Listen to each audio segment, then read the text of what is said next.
In accordance with Section 5 of the Open Public Meetings Act, be advised that a notice of this meeting was made by posting on the bulletin board at Town Hall and forwarding to the officially designated newspapers that this meeting would take place at Town Hall at 7 p.m. on Tuesday, May 7th, 2024.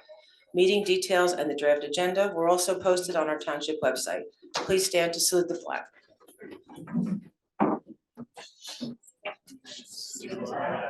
United States of America, and to the republic for which it stands, one nation, under God, indivisible, with liberty and justice for all.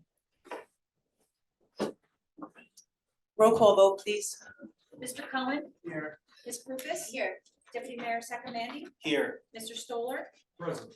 Mayor Romano? Here. Thank you. May I have a motion to approve the agenda? So moved. May I have a second? Second. All those in favor? Aye. Any opposed? No. Okay, may I have a motion to approve the April 16th, 2024 regular Township Committee minutes? So moved. May I have a second? Second. All those in favor? Aye. May I have a motion to approve the April 16th, 2024 special Township Committee minutes? So moved. May I have a second? Second. All those in favor? Aye. Okay, now I would like to introduce former Mayor Lieberberg from the Community Service Award Committee to introduce and provide background on our proclamation for this evening.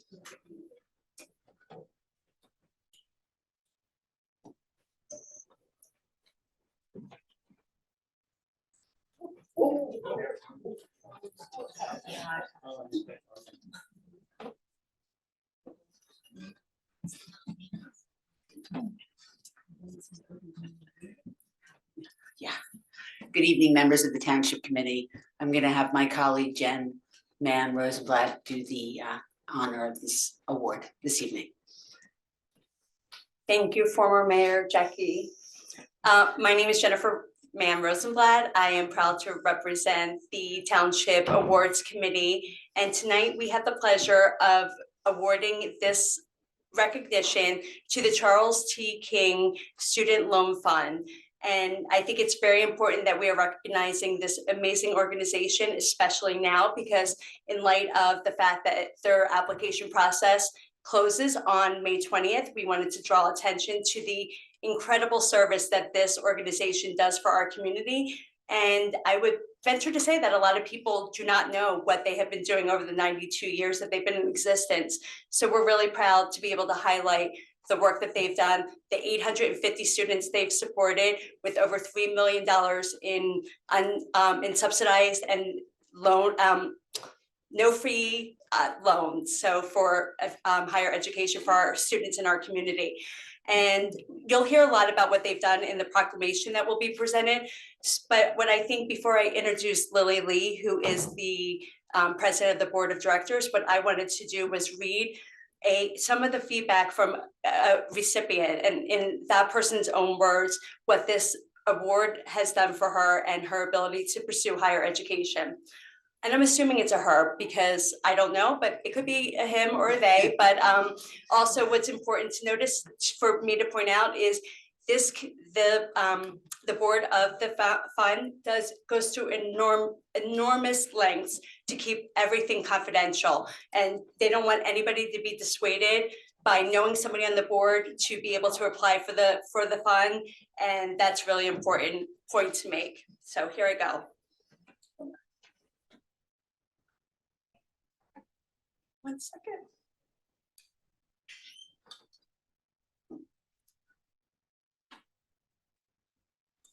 So when asked about how did the Charles T. King Loan Fund change your ability to pursue higher education, this recipient answered, the CTK Loan Fund gave me the confidence to pursue my dreams in higher education. Debt was always a big issue on my mind, but through the loan fund, I had a non-small amount paid towards my education because I knew how the loan fund worked with repayment. That was incredibly reassuring and helped me do better in school without having to worry so much about what will financially happen to me. The loan fund made my education and future less uncertain, and I'm incredibly thankful. And then the other answer I wanted to share with you, what do you want the residents of Millburn, Short Hills and donors to know about the loan fund's impact? The CTK loan fund has changed my life for the better and continues to as I work to pay off all of my loans and debts. I'm incredibly thankful it helped me out, and I hope it helps other students out too. So with no further ado, I would like to introduce Lily Lee, who is the president of the board of directors for the Charles T. King Loan Fund, and her colleagues, Terry. I'm sorry, David, I'm so sorry. David and Jane Gomez.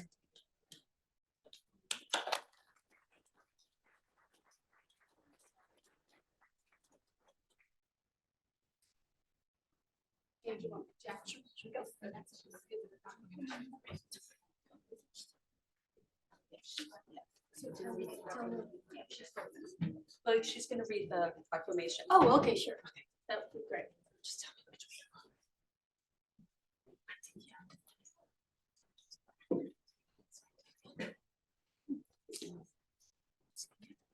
Whereas the Millburn Township Committee values the contributions of volunteers in the township and wants to recognize outstanding volunteer efforts that reflect the giving spirit of our community, including township residents. And whereas the Student Loan Fund, a nonprofit organization, was founded in 1932, officially incorporated as an independent 501c3 in 1942, and renamed in 1974 to the Charles T. King Student Loan Fund to honor the positive impact of one of the school district's longest standing superintendents. And the Charles T. King Fund was founded to provide interest-free loans for township residents by lessening the financial burden of college, and has awarded over $3 million in interest-free and no-fee loans to over 850 students since its inception. And whereas the fund is completely self-sustaining and has been fortunate to receive generous support from all the schools in Millburn and the Parent-Teacher Organization Council, the fund is grateful for the philanthropic efforts of Millburn Short Hills residents through their tax-deductible donations, and relies on the commitment of the recipients and their families to repay the loans so that the loans can continue to fund the students that will follow them. And the fund's diverse board of directors is comprised of volunteers from the Millburn Short Hills community, who each bring a specific skill set and pride themselves on their dedication to confidentiality, and it is a very forward-thinking organization. And whereas the fund is currently supporting 40 students and awards approximately 12 students with interest-free, no-fee loans each year, members of the board holistically review applicants and provide a thorough discussion for recipients and their families. Recently, the fund increased the yearly loan amount and is now higher than the loan amount provided by the federal government. In addition to repaying their loans, many former recipients embody the pay it forward guiding principle and assist the organization with other needs like development and implementation of software infrastructure, assisting with fundraising efforts and fund promotion. Now, therefore, I, Annette Romano, Mayor of Millburn Township, on behalf of the Township Committee and members of the Millburn community, applaud the continuing efforts of the Charles T. King Student Loan Fund, which has significantly benefited students throughout our township. Thank you.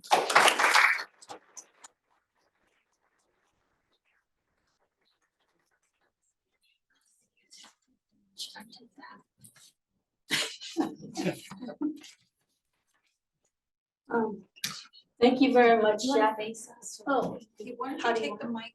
Sorry. So you can. This way you can.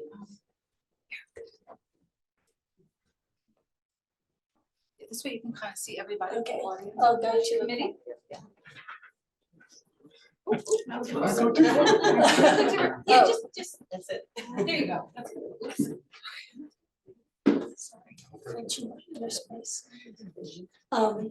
Thank you very much, Jen. Thank you very much, Jackie, for this honor. The board and I are very grateful for this recognition. We also truly appreciate this opportunity for the town to get to know CTK better. As you guys know, that CTK started in 1932 during the Depression. when two siblings from Milburn could not afford to return to college. So the community held bridge parties and raised $300 to help the students return to college. In the 1960s, a community of dads was formed to help raise funds. They asked every graduating senior to donate $5 to help this fund be sustainable. Thereafter, the community held progressive dinners where families would get together where people would get together at one person's house, and then at the end of the night, everybody would gather at one place to celebrate. As previously mentioned, we've given over 850 loans to students, and this is roughly $3 million worth of loans. We are currently supporting 40 kids through their college journey. What you hear about our background, our organizational background, is that the commonality is that we are a Milburn organization. We were started by the Milburn community. We give to Milburn students, and we continue to run the organization with Milburn board members. I'd like to give a little more detail on us. So our loan, the maximum loan amount that we give is $6,000 per student per year, up to a maximum of $30,000 per student. Our repayment period is 6 years, and currently it's interest-free and has no fees. We have 15 board members. I'm one of them. There's 14 board members, and I'm so fortunate to have these board members here. These board members, they're very passionate about helping the Milburn students attend college. So if you guys don't mind, I'm just gonna point them out if you don't mind. So I'm gonna start out with Tiffany Fehrenbach, Courtney Pantier, Robin Finkelstein, new Sue Wan Kosai, You nailed it.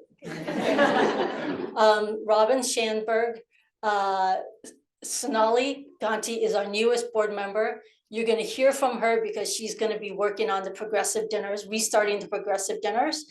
Sok Wang, who is our treasurer, one of our treasurers, and then there's David Green and Jane Gomez.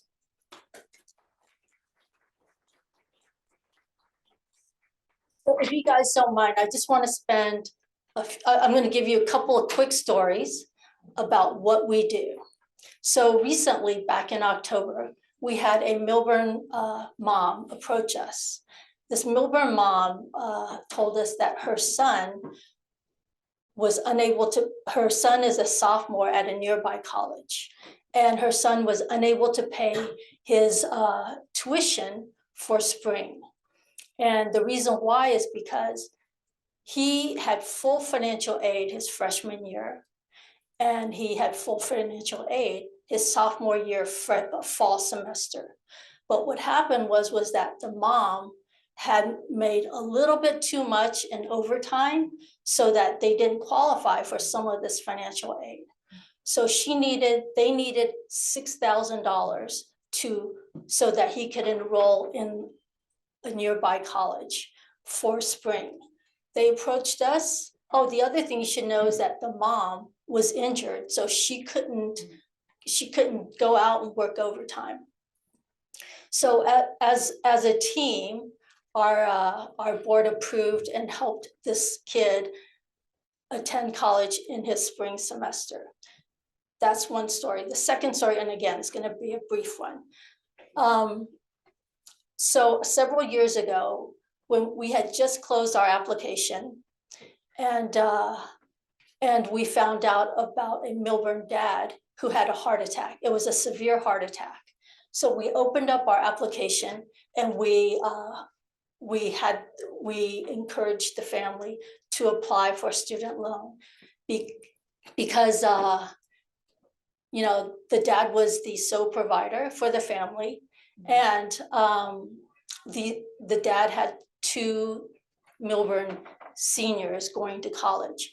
So we knew that they were going to endure a lot of financial distress going forward. So we encouraged them to apply. We were very happy to give both of those kids loans. So that's my couple of stories so that you can get a sense of what we do as an organization.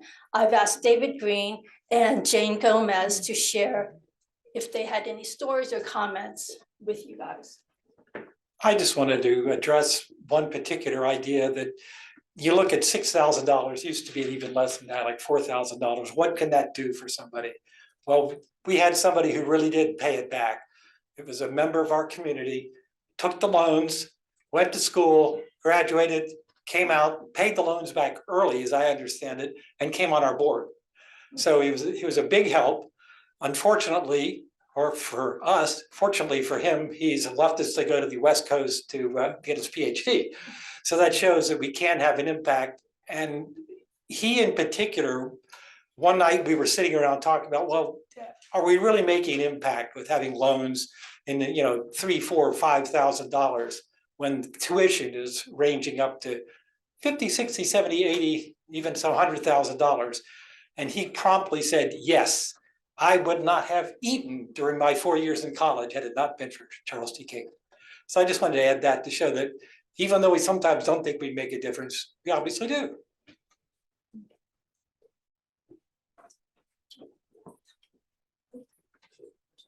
You can just stand there. We good? Yeah. Okay, hi, I'm Jane Gomez, you've all seen me around town. I've been on the board for 14 years, and I just want to thank you all for recognizing the work of the fund, and to also thank the generosity of the Millburn community who has kept the fund going for 92 years, and the students who graduate and pay it back, as David says.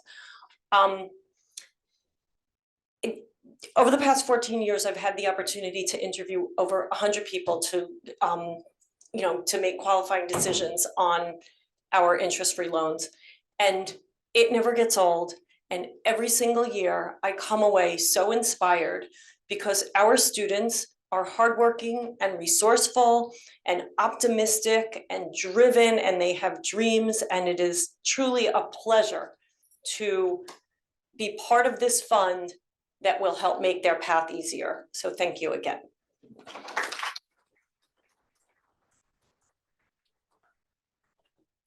So in closing, I ask two things of you guys. First, if you know of a student that's going to college, please ask them to take a look at our website, charlestking.org, and think about whether or not they wanted to, they would like to apply. We are need-based, and our applications close on May 20th. I know you mentioned that earlier, Jen. And finally, when you guys are thinking about your donations for this year, please consider us, because we would like to help even more Millburn students. Thank you very much. I appreciate your time.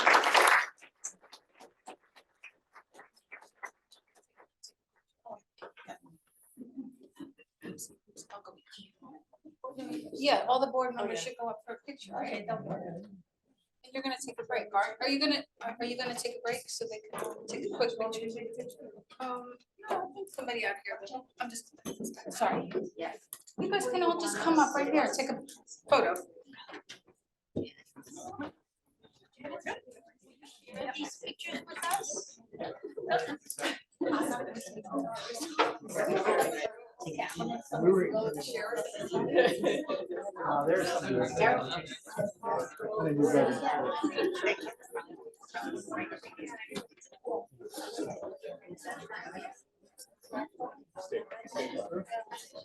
Got everybody?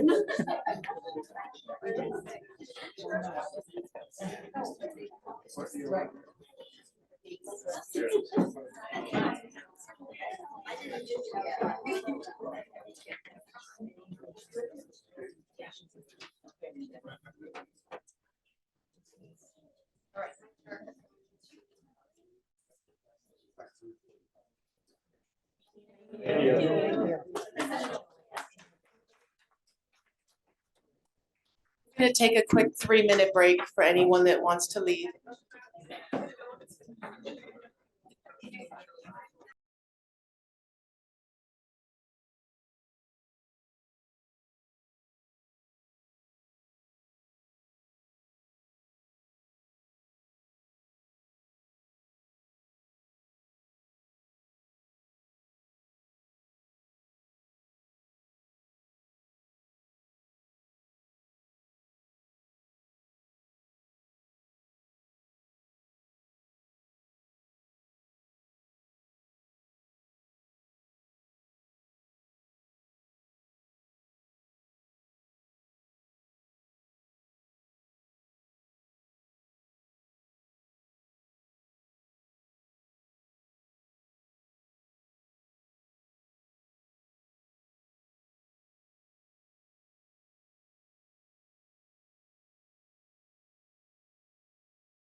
We're gonna get started again.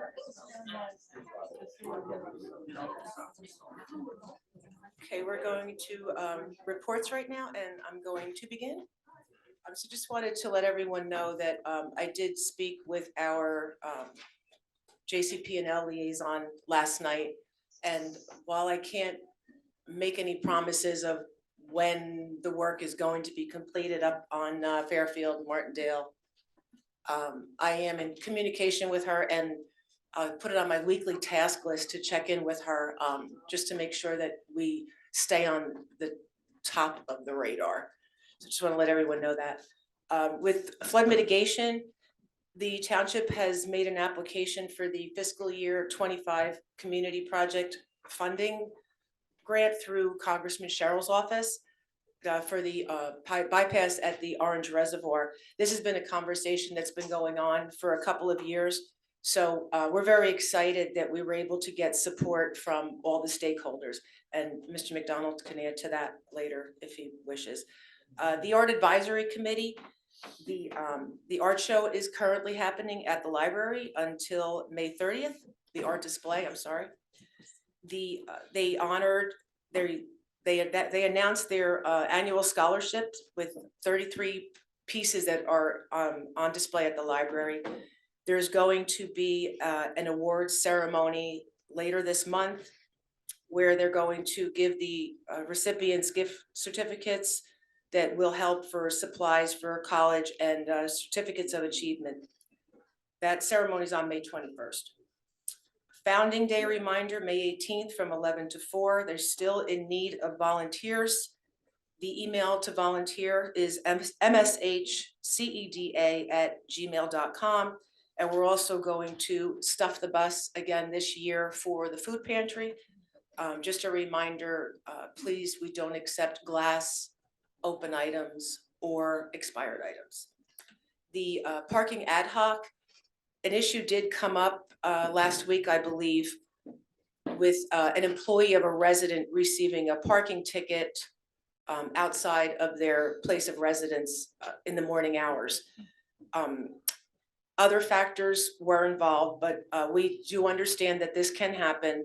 So I just wanted to make the community aware that it has been brought up with the parking ad hoc committee, and we will be looking into it further. And then a final reminder, the Memorial Day Parade is 3 weeks away at Milburn High School on Memorial Day at 11 a.m. And this year's Grand Marshal is our town resident, Raymond Wong. And there'll be more information presented for him in the future. And that is my report. Deputy Mayor, would you like to go next? Sure. So the Environmental Commission will be having a meeting on May 23rd to discuss potentially phasing out 2-cycle gas-powered lawn equipment. A large number of landscapers will be in attendance. Anyone that's interested in the subject is encouraged to join. The EC will also be presenting their native plant resolution tonight in the hopes that the TC will take up the ordinance. This is something they've been working on for quite some time, so I encourage you all to listen closely and encourage my fellow TC members to support their efforts.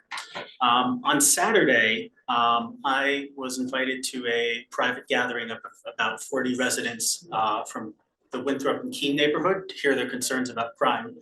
And much to my delight, our Assemblywoman Rosie Begoli showed up, and she and I spent a couple hours talking with the residents about their concerns. I see many of them are here tonight, so I'm sure they have a lot to say. So I encourage all of my fellow TC members to listen, because I think residents are really fed up with what's going on with crime, and we need to start to find ways to make residents feel more safe. One thing that Assemblywoman Begoli pointed out is that she is the co-sponsor of a bill that's moving through the Assembly. It's called A2000, and this bill will establish mandatory minimums for juvenile offenders that are caught stealing cars or crimes, relating to car theft. This would be a big step forward in helping to establish some actual penalties so that it's not just catch and release. I would encourage the Township Committee to maybe consider doing a formal resolution in support of this bill. And I would encourage all members of the public to familiarize themselves with the bill. And if it's something that you think you can get behind, please write to both of our assembly members and our state senator and let them know that this is something you want to see move forward, because there'll be a similar bill in the Senate. Just in closing, I think the residents also made it pretty clear that they'd like to have a forum where the police chief is in attendance and to have this be a live in-person forum, much like we did last year. So I would hope the committee would consider that. Thanks. Thank you. Committee member Lucas? No reports.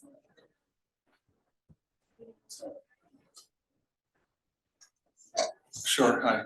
And I certainly agree with on the crime piece. Also, Jamel Boyer, the councilman in Summit, also reached out. He reached out to me to get introduced to Raquel DePerner on what they're doing and the strides they're making in the neighborhood watch. So if you're not signed up for your neighborhood watch in your certain district, please reach out to them and make sure that you get all of the goodies and stickers and such. And they're just doing a fantastic job that other towns are actually reaching out to us to get some footprint of what we're doing here as well. So that's good.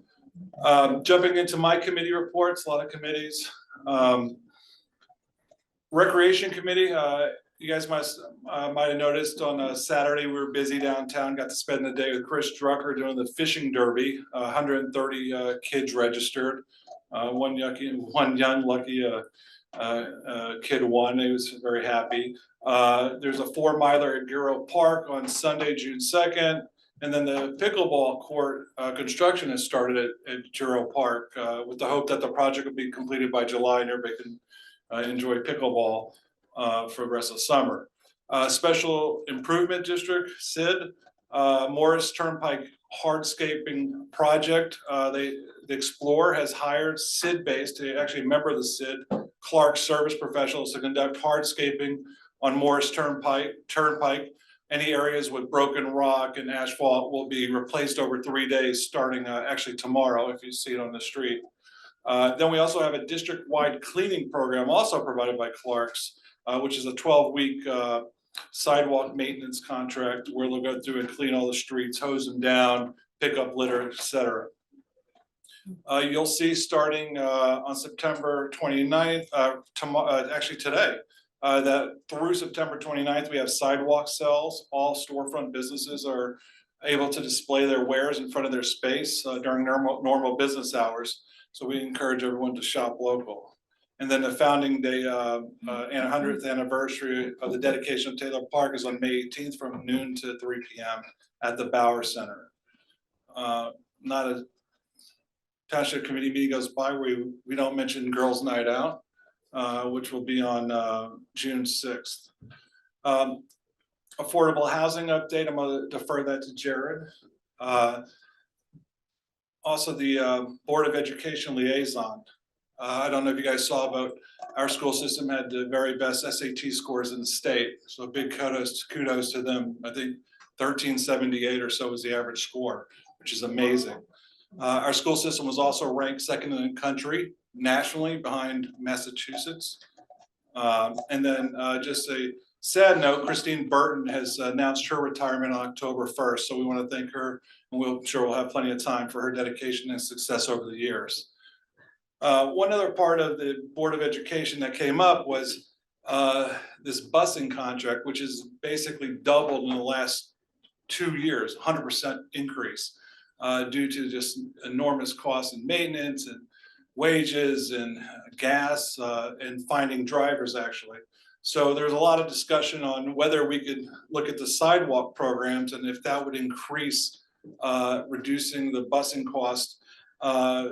A lot of people don't know, but we actually received a $599,000 sidewalk improvements called Safe Routes. It's a grant that we received, and it's going to be in Old Short Hills Road to better connect everyone to Deerfield Elementary School. So as a committee, we're absolutely committed to looking for grants and ways to improve the walkability to the schools. Nothing to report on the joint fields, emergency dispatch, nothing to report there.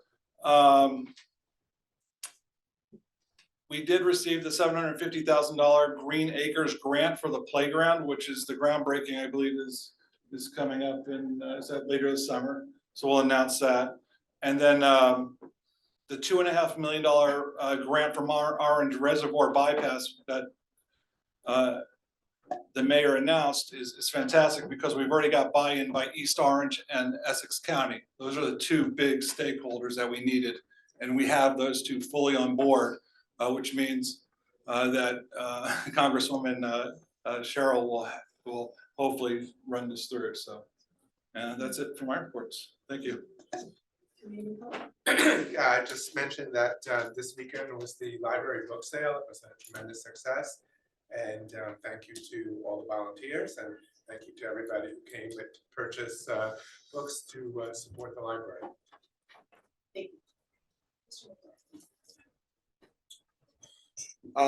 Just wanted to let the community know that the 2024 road paving project bid is out. We are expected to receive that later this month with a hopeful award in the first meeting of June. Just to provide some insight as to what roads are a part of that list and an expectation of when those things will start will probably be in July, with the exception of Martindale Place and Fairfield Terrace, which will be the first things to start in terms of curb replacement. Mechanic Street, Ocean Street, Dogwood Drive, Church Street, Colonial Way, Oakview Avenue, Allen Drive, Orchard Street, Sunset Drive, Marywood Lane, Brookhaven Way, Featherwood Lane, Deerfield Road, Delbarton Drive, and Lake Road is a drainage improvement project, as well as a road reconstruction. So again, hope to receive those bids at the end of the month and award at the first meeting in June. The other questions that have been coming up about the PSE&G plates at the intersection of Spring Street and Milburn Avenue. This is the last part of, I will say next to last part of all of their gas main replacements in the Washington section. And as many of you may have noticed, those roads have been resurfaced, as well as the roads that were, some of the roads that were impacted in the Glenwood section. Those plates are the tie-in to the main that runs down Milburn Avenue. There is a special company that comes in and does that work. Unfortunately, that will have to be daytime work in which that intersection is going to be closed and detoured around. We expect that to be done within the next week or two, that one day of tie-in. Then they will move down to Taft and Main Street where the other tie-in occurs, and will be a similar exercise down there. But just wanted the community to be aware that those plates are there. PSE&G has put them there. They're safe. They've done this hundreds of times, if not thousands, I'm sure. And although they're inconvenient and a little bit noisy, we should be getting rid of them in the next week or two. We are going to have a information session on May 13th at 7 p.m. here in Town Hall regarding a potential renovation of this building. And just encourage the public to come out and hear some of the initial work that was done to look at the building and things that may be able to be done to better utilize the space, create more conference rooms, create a new environment for this governing body, and potentially move the court from the police department over to Town Hall. All those things will be discussed. In addition, on Thursday night of this week, May 9th, we will have a hurricane preparedness meeting. We do this on an annual basis to get the community ready for hurricane season, which starts on June 1st. The Office of Emergency Management, in particular your Fire Chief, Rob Echeverria, who is the coordinator of OEM, will be here to present to the public and provide information. We'll also hopefully have members of the Flood Mitigation Advisory Committee here as well to share some of their experience, not only on the committee, but what they've gone through in terms of flooding in the township and how they've prepared themselves for that. So hopefully everybody can join us. Both those will also be on Zoom as well. Thank you. Good evening, Mayor. Thank you. So just a brief update on our fair share housing matter. Those of you who've been following it, the court entered an order appointing a special master with written to identify a realistic site which Milburn could build the 75 units downtown. That was we have the 9 Main Street, which was in the agreement, which was 75 units, all exclusionary. And the court ordered a special master to come in and find a realistic alternative site, or potentially. As part of that process, Fair Share Housing Corporation and the township are providing reports to the special master as to alternative sites and why we believe those sites are realistic and better than the 9 Main Street. That report is due tomorrow to the special master and will be submitted. So I'm not going to get into what's in that report until it's actually submitted to the special master due to confidentiality. In addition, RPM, who was the designated developer of the 9 Main Street project, filed a motion which is currently returnable on May 24th, seeking reconsideration of the court's order. The developer wishes to enforce that the township built the 9 Main Street project and is asking the court to reconsider its decision to allow the township to find a realistic alternative site. Our township's opposition is currently due May 16th, subject to adjournments, but currently, again, the motion will be heard on May 24th. I have no further report unless there's any questions from the committee. Thank you, Okay. Mayor. Thank you. Okay, we have a special presentation tonight from the Environmental Commission, so I'd like to introduce Renee Perperian as the chair. And I'm sorry. Good evening. So my name is Mark Robison. I'm an appointed member of the Environmental Commission. Renee, of course, is here as well, who is our chair of the Millburn Environmental Commission. Tonight, I'm going to be, I think we have a presentation. Is that available? No? All right. We have a few supporting visuals along with, I don't know how legible this is going to be, but I did try to make the type very large because I know the conditions here. So basically, the Environmental Commission has passed a resolution called the Building Native Habitats Resolution that is now in front of the Township Committee. We've written this in such a way that we really hope that it can be adopted quickly as an ordinance, but I'd like to take you through the highlights of this resolution this evening. And at the end, hopefully, if you have any questions, I'll be able to answer those for you.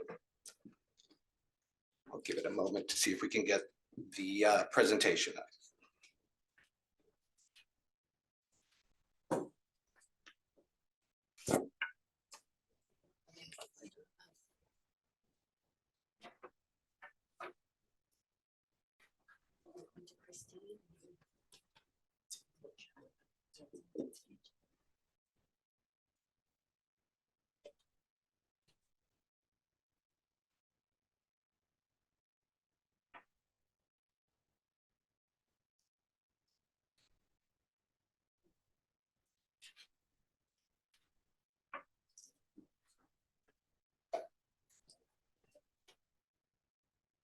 May we just take a 1-minute recess just so I can.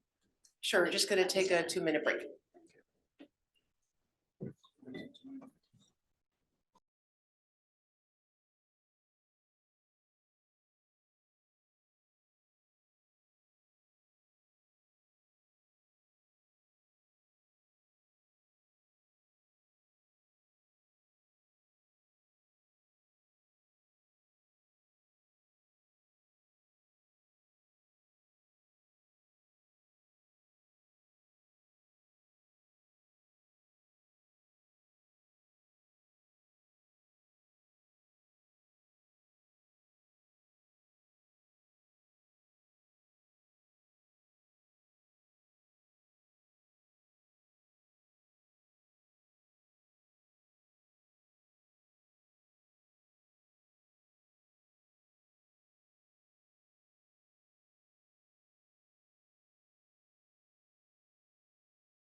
American birds has dropped by nearly 30% since 1970. This is down by 2.9 billion breeding adults. And if you advance, 96% of our terrestrial birds rear their young on insects. You'll see where this is going here in a second. Over 90% of our leaf-eating insects native to this region specialize in one or a select few species of native plants to survive. Additionally, as is popular in the news, if you go ahead to the next slide, since 2007, some bee populations have fallen by more than 80%. And as a result of much of this, and all those factors don't have to do with native plants, but that is a big part of it. So the National Wildlife Federation recommends plantings to be 50 to 70% native plants to provide multi-season bloom, including flowers, shrubs, grasses, and ground covers and trees. So to summarize, why native plants? They really are the base of our ecosystem on which pretty much every native indigenous plant, animal, bird, and animal relies. An increasing loss of natural habitat has removed a lot of native plants from our environment. They've been displaced by exotic species and invasives, many of we've introduced into our landscapes. Herbivore predation, specifically deer, eat a lot of our native plants. Native plants are good because they're adapted to our region, require less maintenance, once established, require less water and resources, improve water uptake and water quality, specifically stormwater. So it's very good for actually sucking a lot of the water right out of the ground after large rainfall events, which because of climate change, we're increasingly experiencing. And they also reduce air and noise pollution. And with that, these are a few of the highlights or the primary asks within the resolution would be that we resolve the Township of Millburn to require that at least 70% of newly procured plants, shrubs, ground covers, and flowers in each category, as well as 70% of trees used in public places be native in order to protect and promote appropriate native vegetation, be a leader in addressing the biodiversity crisis, promote microhabitats in suburban areas for the conservation of pollinators and birds, and create larger, more connected plant populations. In other words, try to reduce fragmentation to allow for these animal and bird populations to have something to feed on. Now, that being said, we want to be realistic about this. So there are specific exemptions here where the use of non-native plant species shall be permitted in places where vegetables, herbs, and fruit trees are grown on public property, public lawn areas and athletic fields, planter pots and hanging baskets in all commercial business districts. In other words, everything that the Township Beautification League has always done, they will continue to do. Dedicated areas within the township parks and park signs, flagpoles, memorials, all of those places. And additionally, there's a carve out for any areas that are managed by the Short Hills Garden Club, specifically the Walbridge Rose Garden and any other areas that have historically been under their care. So regarding street trees benefit our environment in ways beyond their ecological value. Street trees mitigate urban heat island effects, the heating up of asphalt and pavements by providing shade. They mitigate stormwater runoff through large-scale evapotranspiration. They absorb and sequester carbon at scale. They provide aesthetic value. The Arbor Day Society has several citations of how it dramatically increases property values. And there's even studies that show that it improves mental health and well-being. For this reason, well, we'll get to that reason in a second, but street trees have their own challenges though. These are typically planted in right-of-ways and have challenges including overhead wires, limited permeable surfaces that allow for water infiltration. Some species are not appropriate because of their mature size, their weak wood, or a propensity to be attacked by different types of diseases or parasites. And sometimes homeowners have requests for the street, a particular species to be the street tree in front of their home. For all of those reasons, the resolution entitles the township forester and the DPW great latitude and discretion in the selection of street tree species. So as written, the township would maintain a target of 70% native species to be used for all new shade tree plantings within a calendar year, but this is completely at the discretion of the township forester and or the DPW, as case by case, it may not add up to 70% in order to maintain a healthy and robust township tree canopy, which is also very important environmentally. And then very quickly, invasive species. These are species that were introduced to the landscape, escape into natural areas through seed dispersal or rhizomes. They displace and outcompete our native species. They provide little or no ecological value for native insects, pollinators, and animals. And they in some cases create monocultures. A few examples on the next few pages, and you can quickly go through this. This is becoming a more common sight. This is garlic mustard, which escaped from gardens in colonial times. And if you go to the next slide, I'm sure you've probably seen this around town, but they can create monocultures and really outcompete our native plants. Well, there's probably little we can do about that, but Japanese barberry on the next is a common landscape plant that is planted in public areas as well as in private lawns. If you go ahead, finally, this is the last highlight from the resolution, but if you go to the next page, there would be an invasive species prohibition on public lands. What we define as an invasive species are those species listed on the New Jersey Invasive Species Strike Team list, don't plant list, and would be banned from future procurement and use on public lands.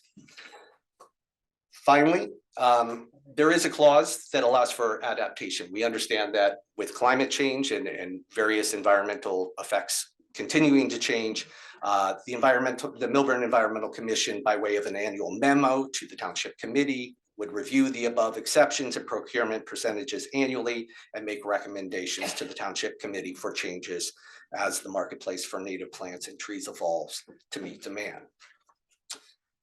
And then finally, in closing, that the commission respectfully requests the Milburn Township Committee to support these considerations by the creation of an ordinance and the commitment of labor and money as requested for the execution of this resolution.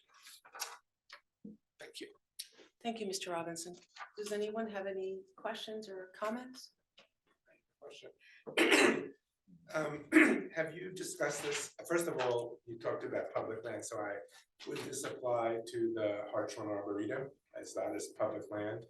You're like 70%, or you made some exemptions, but I didn't see that was one of them. Yeah, as far as in my visits there, I think they're almost exclusively native if they are not entirely native already. So, but we could certainly carve out an exception as they have their own governance. Their objective to get there, but as far as I know, they're not. They have some areas that are non-native, and they're looking to redo them, but they're big, and so that's a lot of work to do that. And this resolution would be only new native or new plantings, excuse me. And the other thing I guess that they talked about with me was that there was some specific case, and I'm sorry I don't remember the exact species, where the native version of it was subject to some fungus, but if it was combined with 16 17ths native and 1/17 non-native, it was resistant to the fungus.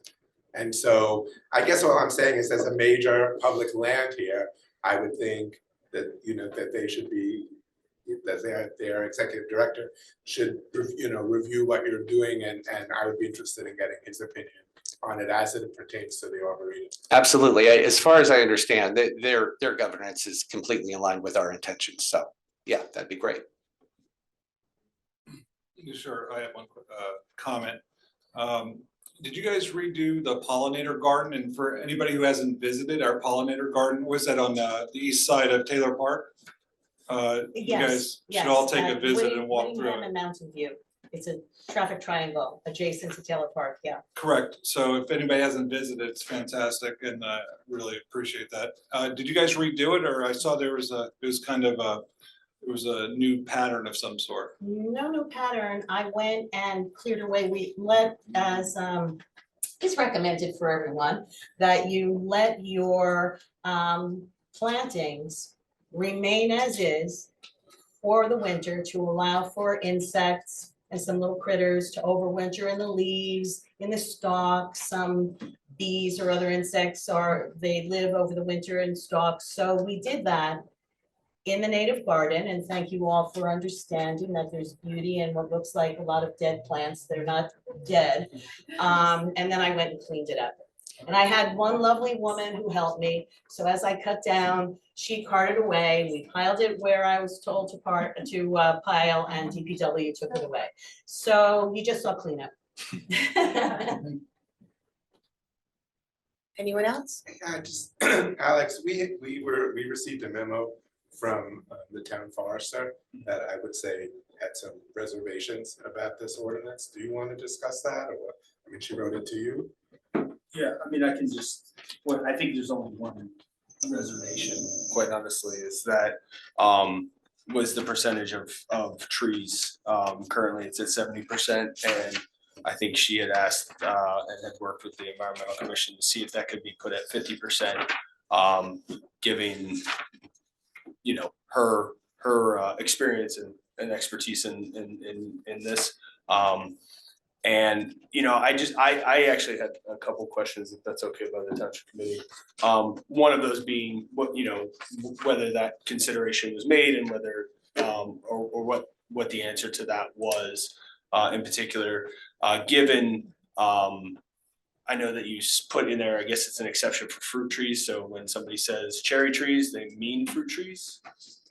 The fruit tree exception was specific to areas for basically gardening, for fruit gardening So we're talking on about the public. community gardens, since that's public land. Correct. Right. But the street tree, to address your first comment, on December 6th, Priya from the Environmental Commission and I had a conversation with, December 6th, 2023, had a conversation with the forester to address some of her preliminary concerns. We made several adjustments, including the clause that I read here. And what we decided to put in there was a target of 70%. So that understanding that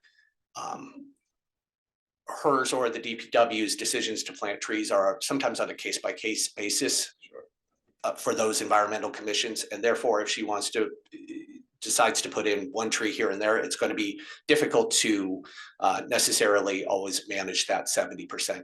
So there's a lot of latitude built into that. So there's nothing binding in the hopefully potential ordinance that if it comes in at 40 or 50%, there's no repercussions there at all. Should we change that to a target of 50%?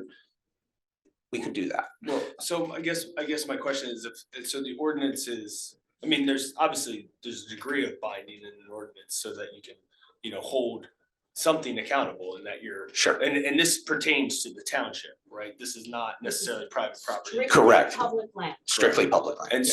so the idea is that you're providing a target because you want to hold people accountable to whatever target that may be, and that's why you put it in an ordinance, right? So I guess my further question on that is, with regard to the 70%, and I guess there's a whereas in the resolution or ordinance or however this will eventually live, is that there's a check of the data, the plantings, the allocation, that I assume you're saying a memo goes from the Environmental Commission to the Township Committee, and thus a memo will go to the Environmental Commission from the forester to let you know what they've planted, where they've planted it, and what species and stuff like that, correct?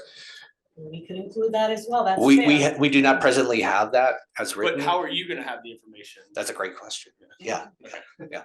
So I guess just because there's a lot of different players in all of these different things. So the forester currently works with the Shade Tree Advisory Board.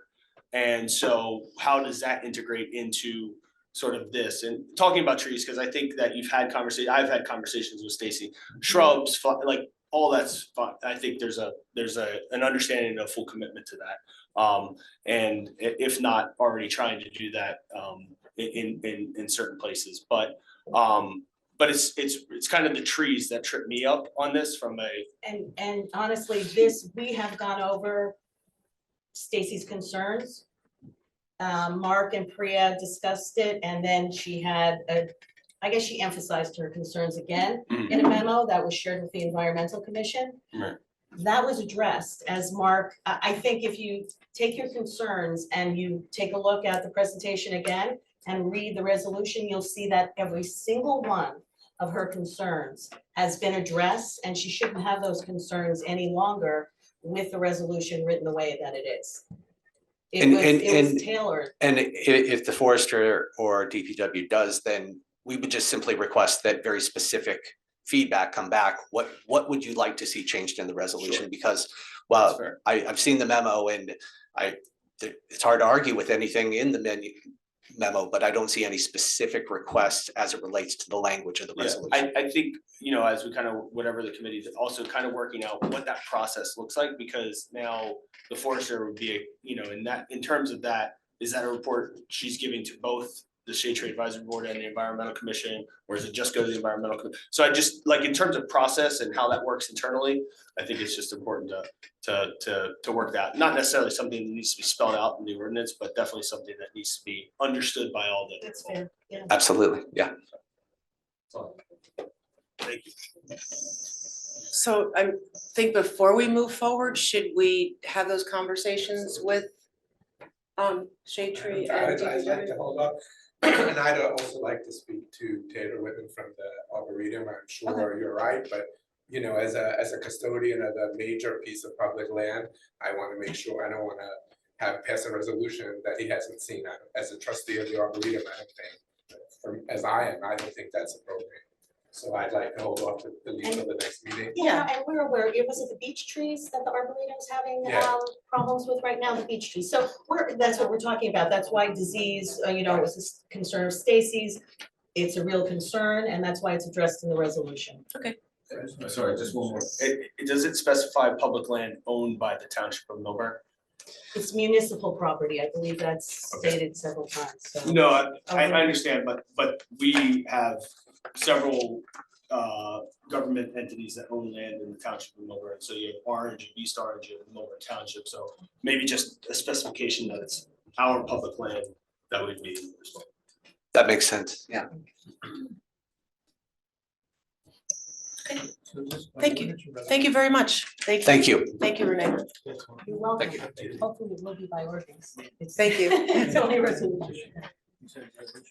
Okay, public comment. When invited to speak, to offer your comments, please come to the lectern, clearly state your name and whether you are a Millburn resident and/or property or business owner. Please do not provide your full address, seeing our meetings are recorded and readily available to the public.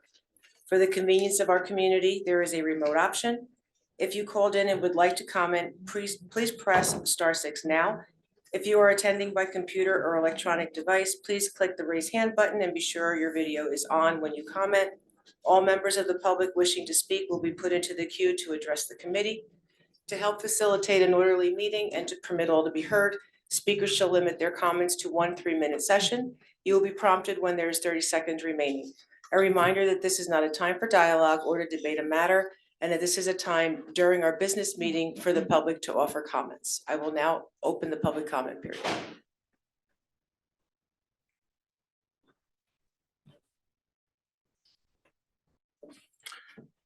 Good evening, everyone. My name is Rob Friedman. I live with my wife Julia. And I just want to start off by saying that the waves of some really bad federal and state policy are really starting to lap at the shores of the towns such as Millburn. I don't think it's hyperbole that crime in Essex County is reaching crisis proportions. Just in our little neighborhood, there's been about 7 carjackings and home invasions in the past 6 to 12 months. Excuse me, carjackings. Oh, yeah, meaning they're stealing cars. I'm breaking. Our home was the latest. It was broken into two Thursdays ago while we were eating dinner at 9:30 at night. people were still walking their dogs.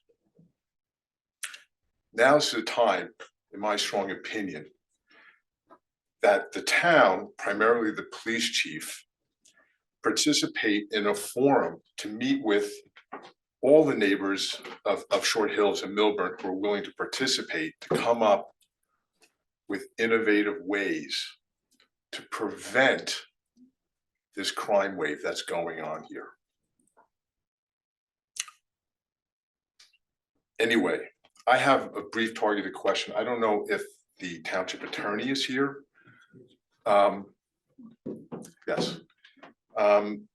Would you be willing to do some research? Because in the spirit of thinking out of the box, it's getting so bad in our neighborhood that our neighbors have been thinking, should we actually put gates that open and close at the ingress and egress of our neighborhoods?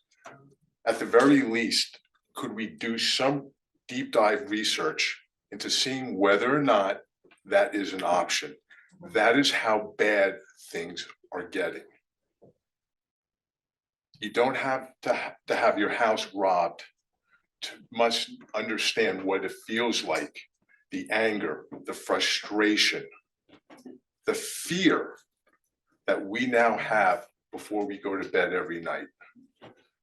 I thank you for your time. Thank you.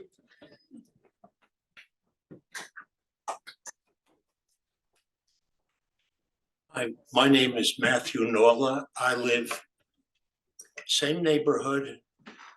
And I want to say one thing. You guys discussed a lot of things this evening, but nothing is more important than the security of your life and your home. Nobody in our neighborhood feels that we're safe. The police attempted to do something this past week. Very frankly, I'm not going to go into it today. There was a possibility of an incident, and I think they found the people who were doing it. We need help from you guys, okay? Everybody, you were talking today about wonderful schools, SATs, everything else.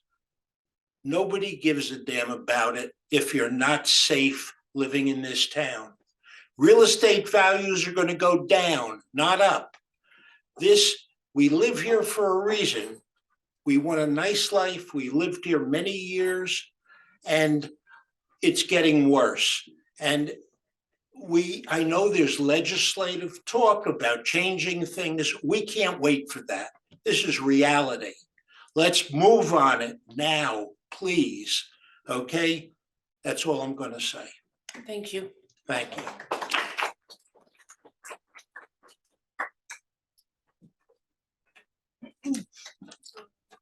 Hello, good evening. My name is Pooja Trivedi Parikh. I'm a resident of Short Hills, and I also happen to be a licensed mental health professional, and this is Mental Health Awareness Month. So I hope that everyone, takes a little bit of time out for themselves for their emotional health. But what this really also ties into, and what I just heard previously from the two gentlemen that spoke, is the concern that we're seeing is psychological safety, and that is highly tied into our mental health. If we don't feel psychologically safe, it's hard to feel physically safe and present where you are.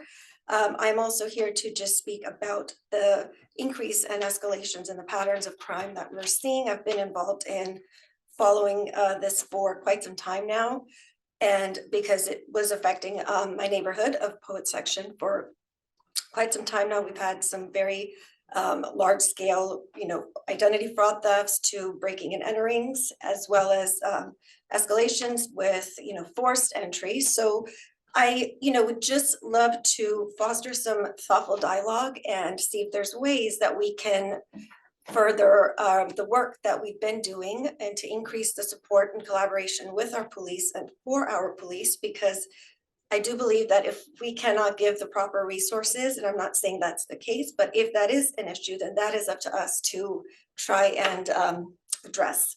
So I have a few questions that I'm hoping will just sort of give me some clarity, because I'm trying to understand and make sense of everything that I'm seeing. So while it may sound like, heavy questions on data. It's really just information. Data is information to help us make sense of what we're seeing and what we can do about it, and to see if what we're doing is working. You know, I'd like to know what parts of towns are targeted, what types of cars are being targeted. Are there any specific demographics of people being targeted? What is the shift minimum manpower, especially overnight, for our police force? And if it's possible, you know, I'd love to get some sort of monthly stats on specific crimes like residential burglaries versus retail theft, auto thefts. And I think it's important to also include attempted versus completed burglaries. And I'd like to understand the percentage increase in gun ownership, and only because I think that might help us to understand how unsafe people are feeling. And I'll come back with my second thought. Thank you so much. You still have 30 seconds. Oh, awesome. Okay. So, you know, I just want to emphasize this is not to blame or belittle or shame anybody at all. And I think the point is to really accept that, yes, it's not unique to Millburn, and I think we have to do something about it, because we can't keep continuing to act as if we're immune to it. It is happening. And I'd love to figure out how to be a part of this support and help move it forward and continue to build on the work that we're doing. Thank you.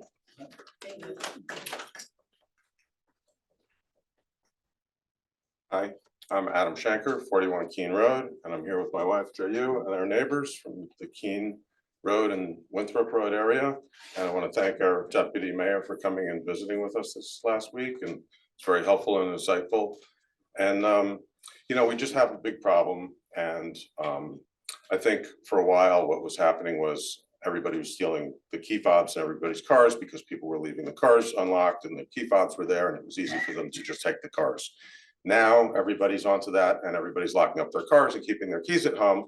So these guys are coming and they're actually like breaking into our houses, and it's just incredibly dangerous, you know, and at some point people are going to get hurt, you know. And so really all we have is, as our neighbor said, is our safety, and it's the most important thing in our town.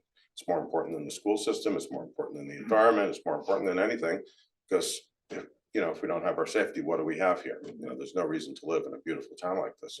So we had an incident today that I was involved in a little bit, and the police came and it was excellent, and the police did a great job. And but basically people were casing us out, and you know, when I was talking to the officer, I was saying that, you know, I really want to see more police presence in our neighborhood. You know, we just don't see it, especially in the evenings when people are going out and when it's an easy time to target us. And I walk my dog all the time, and I literally do not see police presence in our neighborhood ever. And, you know, unless we call for the police. So, you know, I'd like to have that kind of conversation. I was here for the last meeting when there were break-ins, and the town called a meeting about those problems. And, you know, I don't know if it's gotten better or worse, but, you know, we don't feel like it's gotten better. So I appreciate your time. And I also feel like any way that we can think out of the box, it's a very big concern for our neighbor. And I know that there's a lot of other neighborhoods that are having the same problems. So I would think that this should be top of mind for this committee and everybody in town, really, to help figure this out. So thank you very much. Thank you.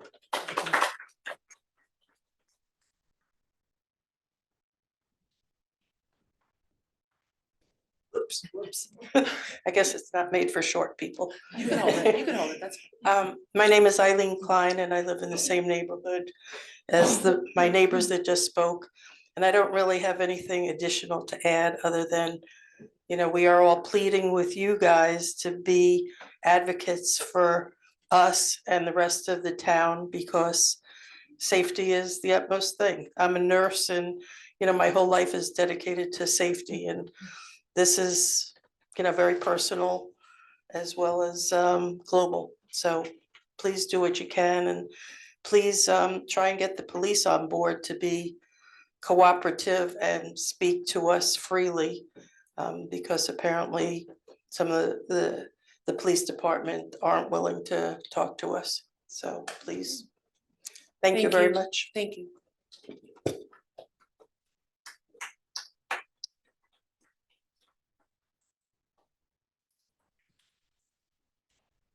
Hello everyone, this is Charu Goyal, Shortlist resident. And I'm concerned as well of the, increasing crimes and especially break-ins. I'm from Deerfield section, and there was an attempted car robbery, car theft few months back. And after listening to the residents here, I'm much more concerned as a parent. I moved from Jersey City to this neighborhood because I felt it would provide a safe environment for my kids and for myself and for everybody who are living in this town.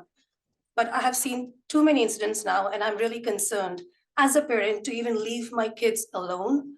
Sometimes, like, I'm working, I'm even volunteering in the town for most of the part. My neighbors are there to help me, but sometimes there are times where my daughter is alone at house as well.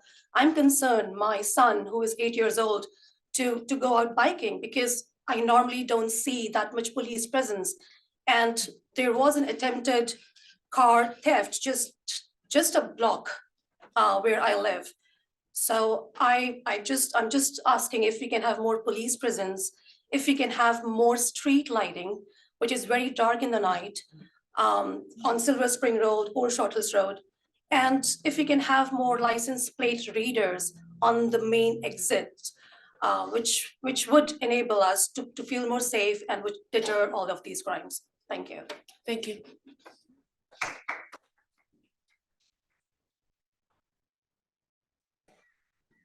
I wasn't gonna speak tonight, but I didn't know all this was going on. But I am going to request again that the Township Institute Nixle. I happen to subscribe to Summit Nixle and Maplewood Nixle. Milburn Short Hills doesn't offer this, but I'll just give you an example. From Summit, I got an alert within the last hour, attempt to enter cars in the north side residential area. Wouldn't that be nice if you knew that that was happening? I think it would really be helpful. Regarding plate readers, I think that's awesome and it's a great thing. But I notice, and I don't know if anyone else is aware of this, there are so many more cars driving around with no front license plates and windows that are tinted beyond what is allowable by law. And I don't know if Milburn can start to crack down on that, or if the AG has to send out some kind of guidance or, but I think I always look at those cars and I wonder who is in that car. We can't see them, and I presume they're up to no good. But so the license readers aren't going to do much good if there's no front license plate. Is my point. And I don't know if the police can just stop those cars. Thank you. Thank you. Oh, did I say my name? I don't know if you. Leah Cruz, Whitney Road. Thank you. Mani Sadeghi, Winthrop Road resident, 23-year resident of the town, and I'm here to demand more police presence. You guys have ensured the safety of this meeting by having that officer back there. We expect the same for our neighborhood. Thank you. Thank you. So I'm Julia Yang. I have been the resident for past 15 years in Milburn. Both our boy grow up here in the school system. We love Milburn. And in the past 15 years, we never really felt so unsafe until recently what happened in our neighborhood. So I just want to say 9:30, April 25th, their break-ins, our alarm was alert. Okay, we come right back, but right at that time, we call the police and police arrived like 7 minutes. The criminal, there are 4 or 5 of them in a white van. They come from the backyard and break into our house. And really basically broke the glass sliding door, and the glass was everywhere on the floor. They came in and they went up to the room, grabbed everything they can grab, and we lost a lot of valuable just for 4 minutes. Okay, they're in and out in 4 minutes. This is organized crime. And that's just happened to us. And we appreciate the committee listened to us and the police arrived quickly. But this is, we're the victim, and every day we're still trying to cope with the fear because they were in our house, okay? And they were in the room, they broke in from the room where I study every day. That's the study room they broke in. I still work there every day. I'm trying to, calm down about this whole thing, okay? And what happened to my neighbor after this incident where neighbors are much more united? We have another neighbor on 58 Winthrop at 2 a.m. The criminals went into their house from the garage and went to the first floor in the kitchen, grabbed the key knob and grabbed the purse and the bag, okay, and they left. So this is what we're dealing with, and their family is sleeping upstairs, Okay, and they just came in and grabbed the stuff. And so this is really concerning in the neighborhood of Livingston. Their families, there's 3 people with guns arrived in their house at 3 a.m. asking them to turn in the key knob and drove the car away. So this is what's happening in our neighborhood. And we again ask our township, our leadership here to consider protect the citizen here and the Milburn, people who live here and love the town and our best school, like as I heard, #2 nationally. So thank you so much for listening.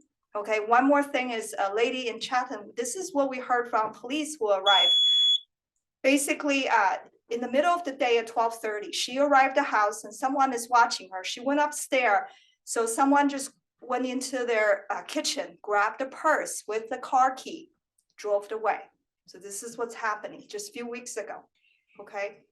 And my time is up, but we have glass people come to our house and who fix our glass, and they said there are several cases like this. Every week he's fixing in our neighborhood from Thank you. broken glass. Thank you. Thank you so much. Thank you.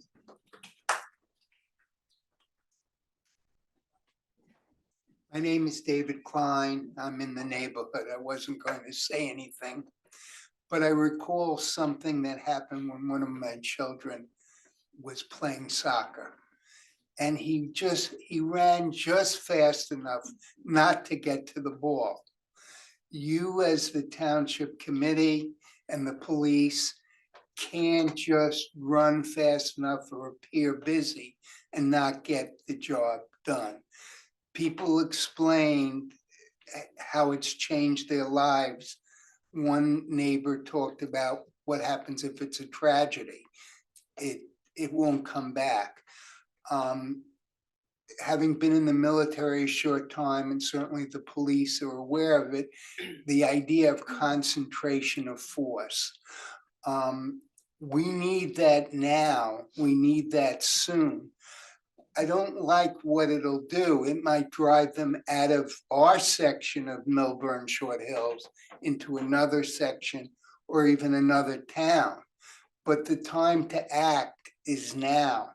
The other thing, we are the farthest from the police station. We're not in the area because it was the cheapest or the easiest to get in. We're one of the more affluent sections of the town. And if 4 minutes isn't fast enough, it's gotta be 3 minutes. It's gotta be 2 minutes. And if we're the farthest from the police station, maybe there should be an auxiliary presence or a greater presence or someone closer. We also are 1 mile from one of the best hospitals in New Jersey. We don't want to be just collateral damage or part of their revenue source. We need your help and we need it now. Thank you. Thank you.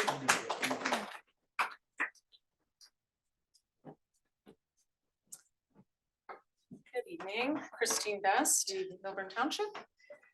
I actually was out campaigning this weekend and everybody over here, a lot of you I got to meet and hear your stories, and I had no idea that this was going on in their neighborhood. I just heard about one robbery through a text chat that my neighbor sent me. We have a similar problem, though it is definitely not as bad as yours, in the Fairfield Estates section. And I brought this sign tonight just to show everybody. I borrowed it from my neighbor. So we actually, probably 30 to 40 homes in our neighborhood have these signs out because people have gone ahead. A gentleman in our neighborhood, who's a wonderful person, has organized a private security company, and some people are choosing to participate and some people aren't. It's running people about, I think I spoke about it last meeting. I sent you all an email and Mr. Cohen responded to me. Thank you, Mr. Cohen. And I know that there's a vehement disagreement with my viewpoints about prioritizing police presence versus spend on other items. And I just want to make that clear because I love the paper mill and I love the police too. Because so it isn't about police bashing, okay? For me, it's about prioritizing the safety. And everybody talked about that tonight. And it's just really, really important. So I just want to talk about some quick stats. I did look up, and I might be wrong with some of these. We have about 44 patrol officers that patrol. I've heard that it's probably close to 3 people that are on at night. Correct me if I'm wrong, please feel to do that. That represents, I don't know, 5 to 7% of what should be on at night, probably 20 to 22 officers. And I also think after I spoke to some neighbors, actually prioritizing areas that are hotspots would be a really good idea, like having cars stationed there so they can get there in a minute.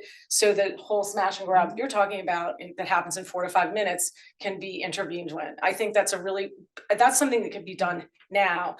And if officers don't want to work at night, which is a possibility, I'm making an assumption here, of course, then perhaps we could look at, allocating additional funds to private security, because private security officers want to work at night because they make about 102,000 a year, annually, approximately, up or down. And that's something to think about, or reducing our police staff if they don't want to work at night, because 40 to 60% of crime federally, now I haven't looked at the stats in Milburn, occurs overnight. And I would think, and that's where the fear and, this other woman, I apologize for not remembering their name, talked about the psychological fear that people experience. And I think this is such a priority. And it's also really embarrassing. There's real estate brokers that are commenting to me. They're like, oh my God, people are like, I don't want to live in this neighborhood. Fairfield Estates, why do they all have house signs out? I mean, it's really quite embarrassing for the town. And so I really plead with you to do something quickly, make it a priority, because safety is the biggest priority, and really listen, because these guys have had great experience. So thank you so much. I know my time's up. Thank you.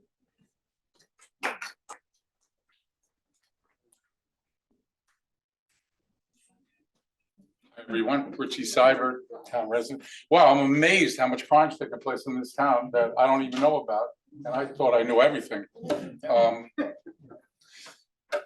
The sheriffs, they run Essex County, right? They can chase a criminal throughout the whole county, right? Is that true? So, Christine was just saying about hiring private security. I just thought about hiring sheriffs. I mean, those guys, they get to the criminals quick. They tell them what's going on. Anyway, I wanted to say my pet peeve. The mailbox across the street from the Milburn post office. Cars parked there. They think it's a parking spot. I pull up, I mean, seriously, 70% of the time, there's somebody parking there. So my question is, the officer, or I don't know if he is an officer, that goes around the town and gives out tickets. How many tickets has he given this year to someone that parked in front of the mailbox? Or maybe there is no ticket.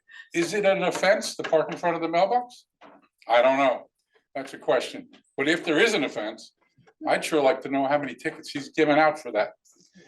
And third, I just want to say, thank everybody on this committee for all they do.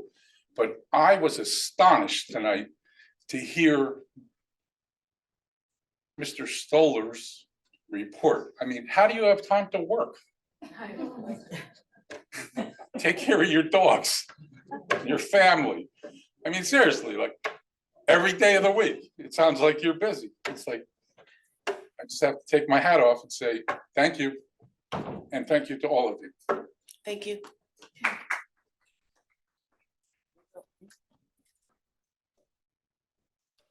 Good evening, my name is Jeffrey Feld, I live in the poet section, and I'm gonna be talking about the agenda pre-ordinance section of it. I'm just wondering why we don't hear any reports from the joint county, which our mayor sits on, and I'd like to know, confirm whether she receives a stipend for sitting on that committee. We hear all these other committees, but we don't hear about the joint counties where we pay a lot of money. As to the bill list, I have some questions. This is the second bill list in a row where we're paying a mediator. What drives us to mediate certain matters rather than litigate, where you litigate rather than mediate? There's also an entry for Integra. It seemed they're appraisers. What did they do appraisal for? Last Thursday, there was a budget public forum, and there was talk about 22 East Willow's acquisition. But I still have not been able to trace how we paid that through the bill list. I don't know why. Also, I've not been able to trace the payment of the $19,000 monetary judgment that the judge entered against us in November. I don't know how we paid it, because it hasn't appeared on the bill list. As to Mr. Cantor wears two hats. He's the municipal attorney and he's the special fair share housing. He has two different retentions. If you look at his bill list, there's stuff for fair share housing. How is that allocated? I just want to know, your trace, is that coming under the special fair share housing litigation, or is that coming under the municipal attorney branch? Later on, there's a cell tower resolution to put the year. I think the public should know where that cell tower is going. It's going, the way I read the drawing, it's going near Jarrow Park. How close is it to the baseball fields? And this is more of a technical question. When you say it's a right-of-way permit, what's the difference between a right-of-way permit and an easement? Because if you give someone an easement, you have to do by ordinance.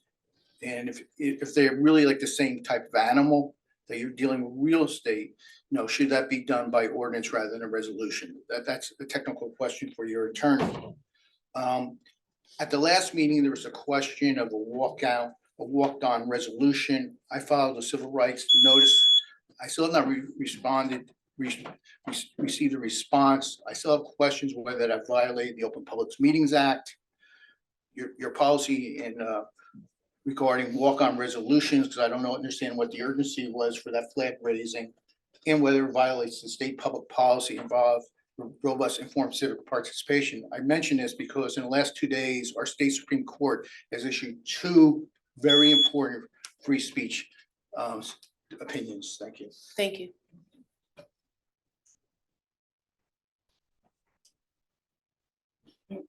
Hi, Diane Eglow, Milburn resident. Safety and trees. So I'd like to advocate for talking traffic lights at our intersections in town.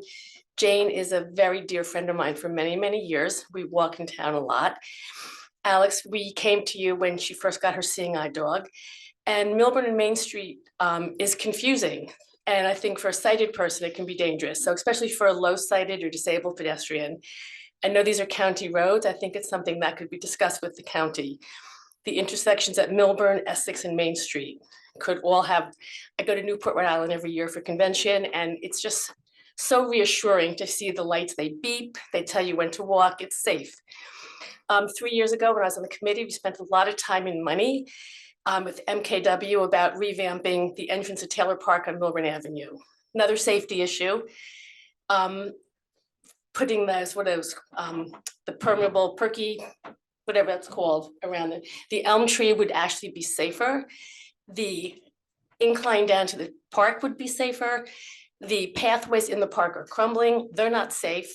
We spent a lot of money on that beautiful plan, and that was 1.3 million that was rejected. We were going to keep the roses because that was people's concern, yet we were able to give 7 million to the paper mill to beautify and make their walkway safer.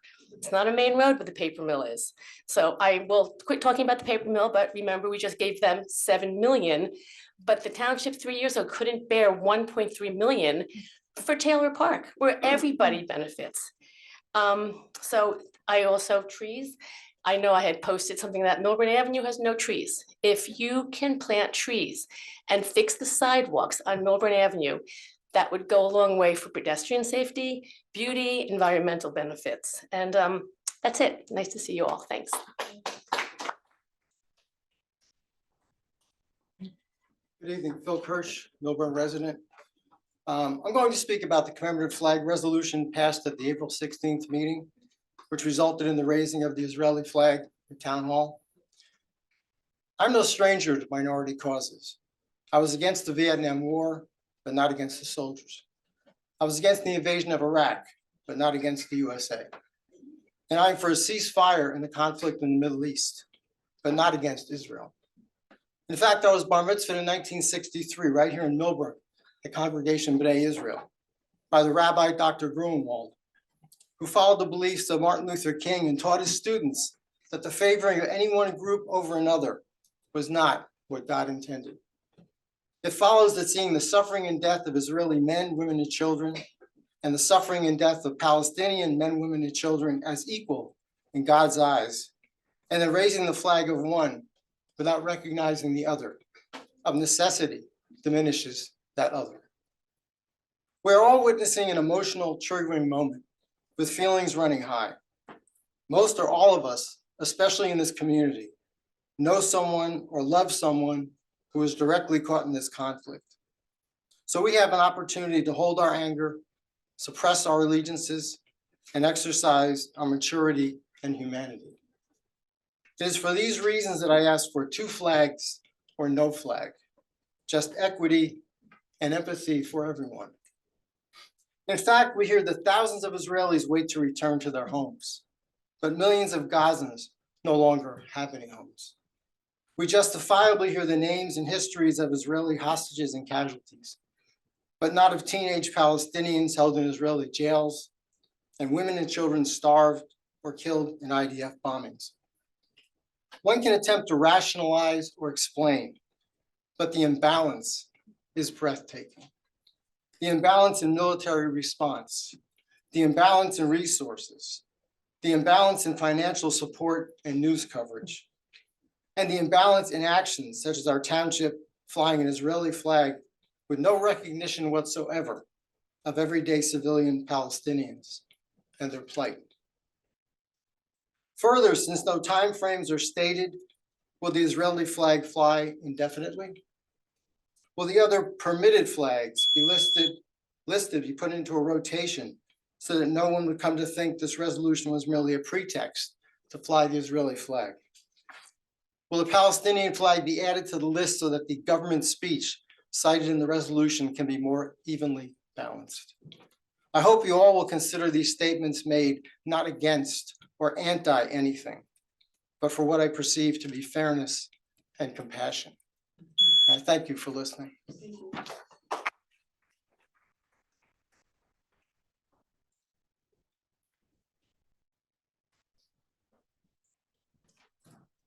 evening, everyone. Hi, I'm Regina Truitt. I live in Short Hills. Earlier today at the Holocaust Memorial Museum in Washington, D.C., President Biden reminded Americans that this ancient history of Jews didn't begin with the Holocaust, and it didn't begin with the Holocaust, and it didn't end with the Holocaust either. He further referred to a ferocious surge of anti-Semitism in the United States in the aftermath of October 7th. He also referred to propaganda on social media to Jewish students being harassed or attacked on campus. I want to talk briefly tonight about how propaganda on social media can influence your thinking. Social media sites such as Facebook, Instagram, YouTube, and TikTok posts are intended to keep you engaged by ever increasing posts on what it thinks you like, which in turn causes the release of dopamine, the feel-good chemical.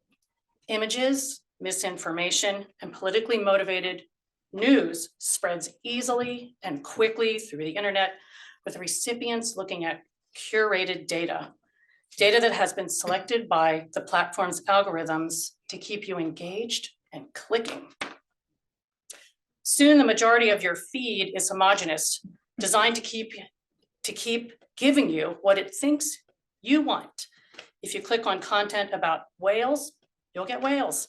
If you click on posts that vilify Israel, even for just a few times, your entire feed will soon be misled into thinking that this viral content is the truth, rather than the politicized and often anti-Semitic content and propaganda that it really is.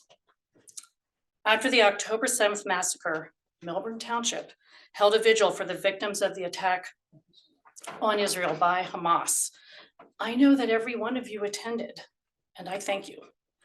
Mayor Maggie Miggins reiterated the Township Committee's support for Israel, its right to exist, and its right to defend itself. On April 16th, the Township Committee passed a resolution permitting commemorative flags to be raised as an expression of government speech, along with other flags, including the LGBTQ pride flag. The national flag of the State of Israel was also permitted as an expression of government speech. Israel is not perfect, but I thank you for standing steadfast with Israel, our ally and the only democracy in the Middle East. I know some of you may be worried about the slippery slope of potential flag requests to come. Every decision in front of you, every time, could be a potential slippery slope. Every current and future request of any sort mandates your consideration of its merits at that time. You are not required to be neutral. Your values and standards will guide you.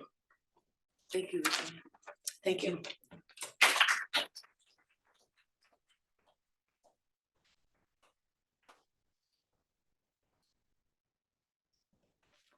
Carol Kirsch, Milburn, resident.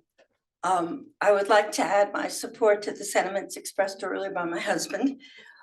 Although this country's military is not physically involved in the Israeli-Palestinian war, this conflict obviously feels particularly personal to so many Americans all over this country and for many different reasons. Because this is the case, especially at times like this, governing bodies of all kinds have an increased burden to peacefully maintain the communities under their governing authority. We have all seen the challenges that exist in this regard on so many college campuses across this country, and local municipal governing bodies are vulnerable to these challenges as well. This community is very important to me. It is where I have spent over 40 years of my life, where I raised my children, and where I have participated in many civic activities that have been an important part of my life. As such, it is very important to me that balance and concern for all humanity be the goal of this community, most especially at this very difficult time. And I'm concerned that the decision to fly the Israeli flag only could potentially threaten that balance. Thank you.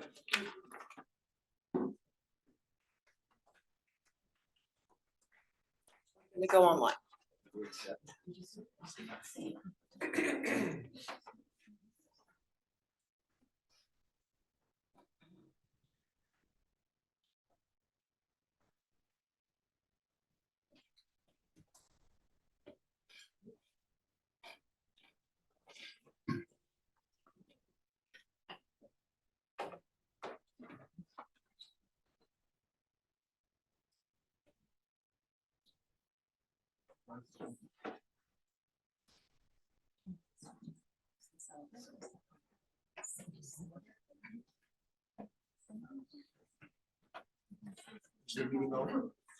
No, we're going to the online public session. Good evening. Hello, council. Can you hear me? Yes, can you please turn your camera on? Oh, my camera actually isn't working at the moment. Is that okay? I live on No, I'm sorry. I live we on have to- Walnut Avenue. I'm sorry, you need to have your camera on. Can you use your Oh, phone? sorry. Thank you, council. Thank What? you. Oh, okay. Good evening.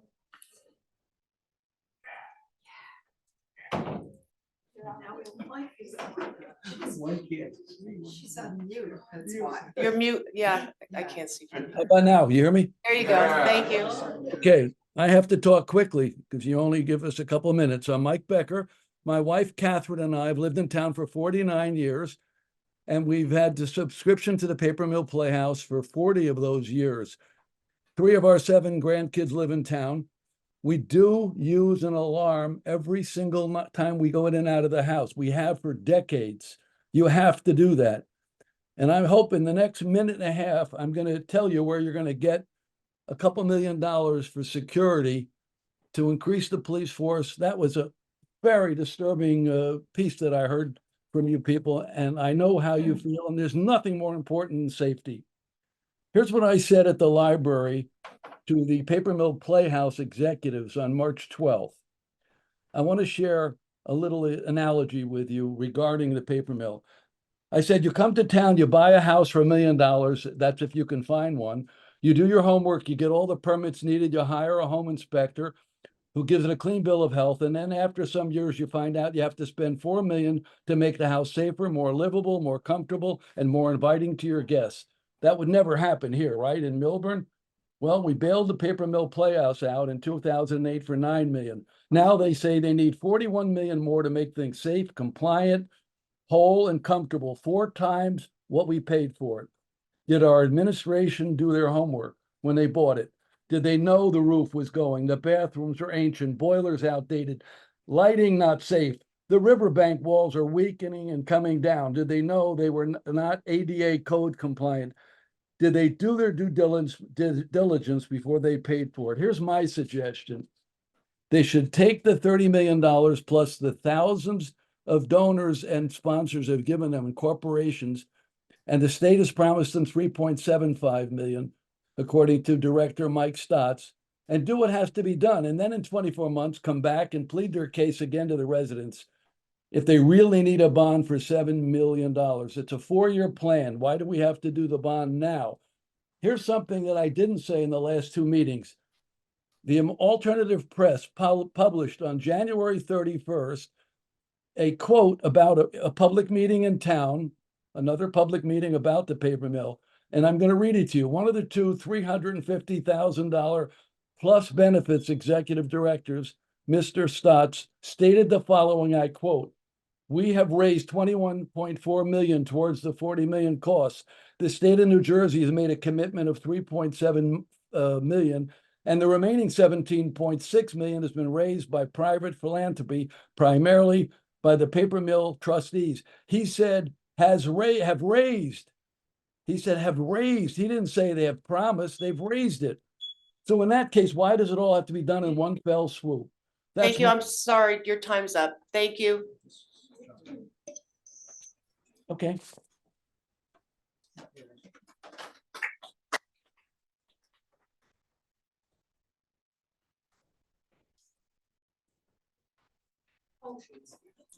Good evening. Hi, good evening. Can you just put your camera on, please? Yeah, I'm trying. Yeah, I don't know why it's not letting me, but I am trying. Okay, there it goes. There you Thank are. you. Hi, I'm Jean Pasternak, a resident of Short Hills. So yes, I agree. Safety should always be the top priority for our elected public officials. We've come a long way for sure from the Friday calls telling us to secure our key fobs. Yet more can be done. There's been a focus on neighborhood watch efforts. I put this idea out 4 years ago, and I'm really glad it's finally blossoming.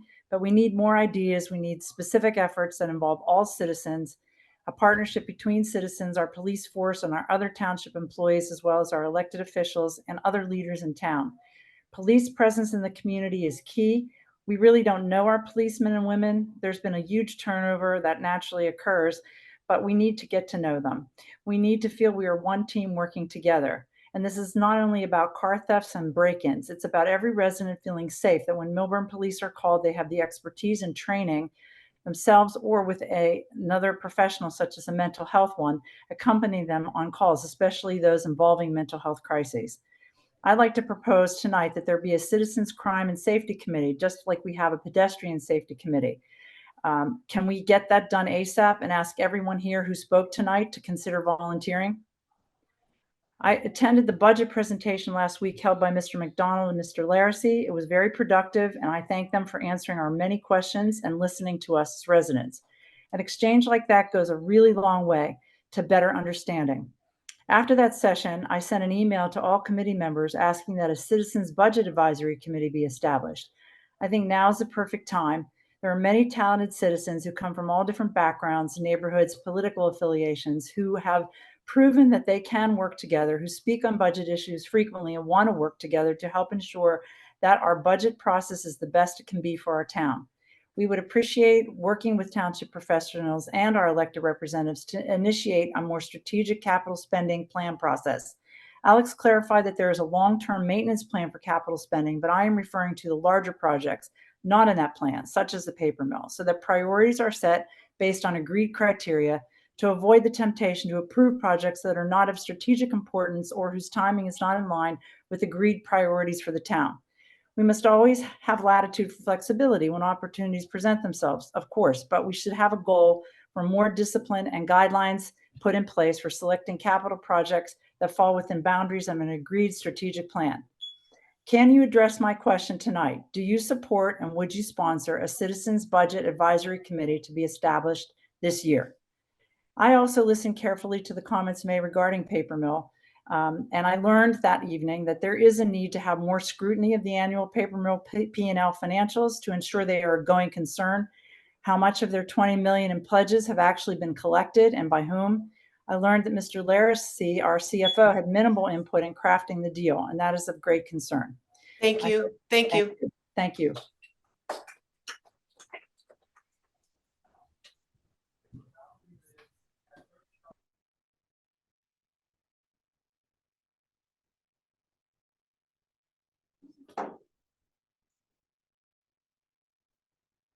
Good evening. Good evening. Can you turn your camera on, please?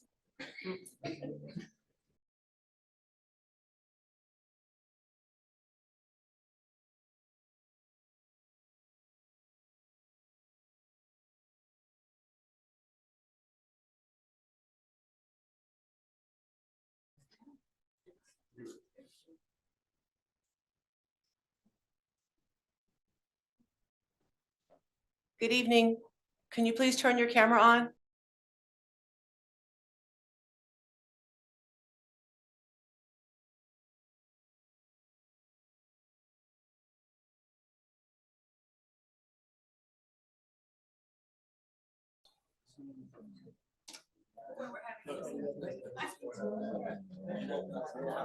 Okay, we're done. Would anyone else in the audience like to speak before we close public comment? I'm sorry about that, everybody. Janet Pizar, Main Street in Milburn, the Washington District. I just want to say I commiserate with these people tonight about their loss of the feeling of well-being and the loss of the feeling of being safe in your home. My neighbor was robbed and I was traumatized by that.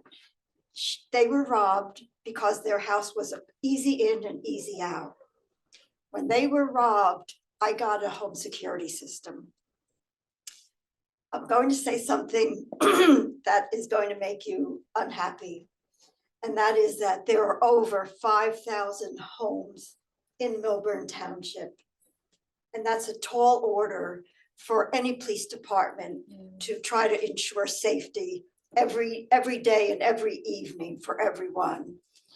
So my suggestion is, because there's no silver bullet and there's no one easy answer, is to engage in what Jean Pasternak said, a police report that accumulates and is comprehensive to say you can use motion detectors, lights, floodlights, focusing on every single entranceway, doorway. You can use also, sorry, I'm blocking out now, outdoor cameras, security cameras. All that. Okay, thank you. Thank you. Thank you. I'm sorry. Please let her speak. Please let her finish her I would comment. also suggest, because if you may remember, there was an in-home break-in close to Maplewood, but it was Milburn Township, I think. And the man came in, the woman was there alone. He threw her down the staircase. Excuse me, everyone. Can you please just hold off? And if you could just speak up here, Ms. Pizar, thank you. He threw her down the staircase. Can you just? He was apprehended and he was convicted for attempted murder because she had interior nanny cams that were able to help identify that man. And so anything that could help deter. I feel better now because I have added a very high fence so nobody can get into my backyard. I have all fenced in on every side. My neighbor is now all fenced in on every side. Thieves want easy in and easy out. And anything that can deter them from that mission is what we need to do. We can't rely 100% on our police department because it's not practical, it's not realistic, and it's not going to work. So my suggestion is to have the police department compile a very, very comprehensive list of everything that homeowners can do to deter a break-in in their home. Thank you. You Thank you. need to take responsibility. Thank too. you. Excuse me, I think somebody's trying to get in online, Perry or. Okay, I'm sorry, but we're not gonna go back. We're not gonna go back online. We're not gonna go back online. I'm sorry. Does anyone wish to speak that hasn't spoken before? Fran Feld, longtime Millburn resident. So I am just going to echo what Mike Becker said. Although actually I've never met him before, but I've seen him around, about the paper mill. And I first just want to acknowledge hearing about all this crime. Myself was burglarized a number of years ago. Everyone on our street was burglarized, not in Short Hills. I'm in South Mount. So I know how that feels. Okay. The paper mill. Okay, so everybody voted, except for Frank, to give all that money to the paper mill. And so I don't think there's much I can do to undo that. But because I live in this town for so many years, I still feel that there's a lot of information and data that I haven't seen that one would need, I would think, to make an informed decision, which includes the consultant that the paper mill hired to do whatever they did, write a report about why it was okay to go for 40 million to fix the place up. Now, of course, they hired the consultant. So obviously it's kind of like when Nestle wrote a report about how much better baby formula was than breast milk, they hired someone to help them with that because it was for them. So the paper mill hired a consultant to say how much they could use help. But even with that, I'd like to see that report. I've asked for it. I don't know where it is. I feel a little bit like now Jeff Feld, who always gets up here and says he's asked for things that he never gets. But I would think it would be great to see the consultant and no relationship. But I'd like to see a report that says, assuming it's a consultant firm that's legitimate, why they think that 40 million is needed for the paper mill to go forward. And the other excuses that I've heard that if we don't support the paper mill, they're gonna pick up stakes, move to Westfield or Summit. That was told to me by someone who's on the township committee. I don't believe that. And I think it's an empty threat. And if the paper mill wanted to go to Summit, I really don't think that would hurt us unless I can read the report that says that $30 million is thrown off to our town by the paper mill. Thank you. Thank you.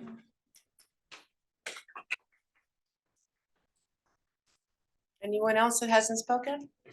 Okay, I am going to now close the public comment, and can we just take a 5-minute break? Thanks.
Committeeman Cohen and Stoller, we're gonna get started.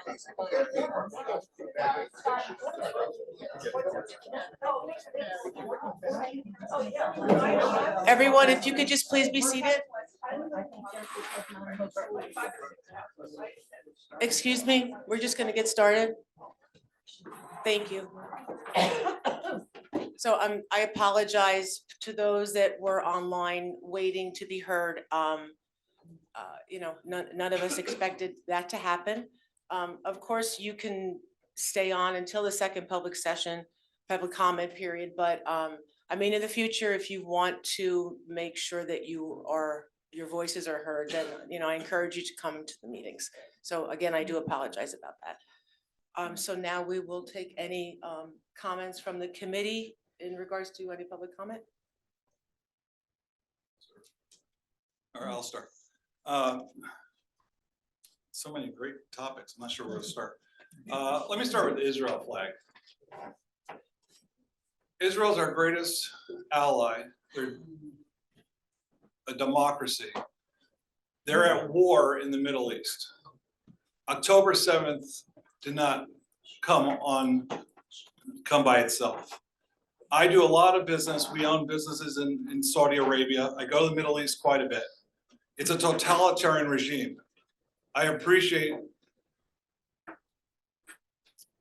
our freedoms of speech that allowed the Kirsches to come up and speak. And I respect their opinions. That being said, if you're in the Middle East and you're not in Israel and you're LGBTQ, probably gonna be killed. If you're a woman, you go out without a head covering, you're probably gonna be thrown in jail. Palestine is run by terrorists, by Hamas. I can't say it any clearer. If you want to support terrorists, fine. There's an easy way to a ceasefire. Give back the hostages, turn over Hamas. Maybe we put up a internet thing for that. So when I talk about Israel, it's very personal in nature. My daughter just came home from school. She was surrounded by 7 men while she was painting a picture of unity in the middle of in the quad. They surrounded her, they poked her, they physically assaulted her, they verbally assaulted her. And these are little entitled kids who were there, pro-Palestine flags, pro-Palestine, anti-Israel, anti-Semitic tropes that literally she had to come home because she was so distressed. What's happening on these universities is a disgrace. What's happening with these professors are a disgrace. So I'll leave it at that. Just greatly personal. On the crime, God, I appreciate your guys' plight so much.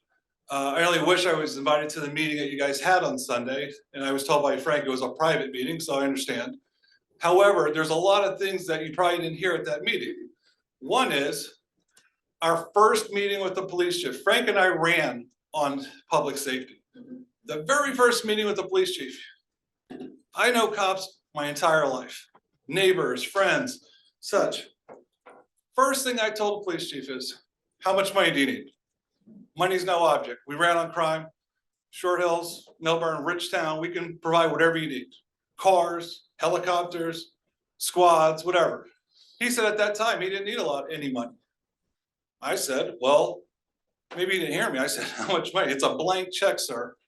Do what you have to do. And he said, he's got it. From that point, I defer to him. He's the police officer. So absolutely, I think we should hear from him. He just did a public speech. If he wants to be an open forum, I'm 100% for it. Some things we've done locally. I just got a call from our neighbors from Jamel. I mentioned it earlier about the neighborhood watch. They're all over. I've been robbed 3 times. Once in my house in Florida and 2 attempted break-ins here. Now my house is like Fort Knox. Love you come over because I got lights, I got cameras, I've got alarm systems, I got a Dutch German Shepherd, which is basically a Malinois police dog. Even my friends don't come over anymore. I think that's a side benefit because they're scared to death of this dog. But I haven't no one's coming near my house. He can smell it way, a mile away.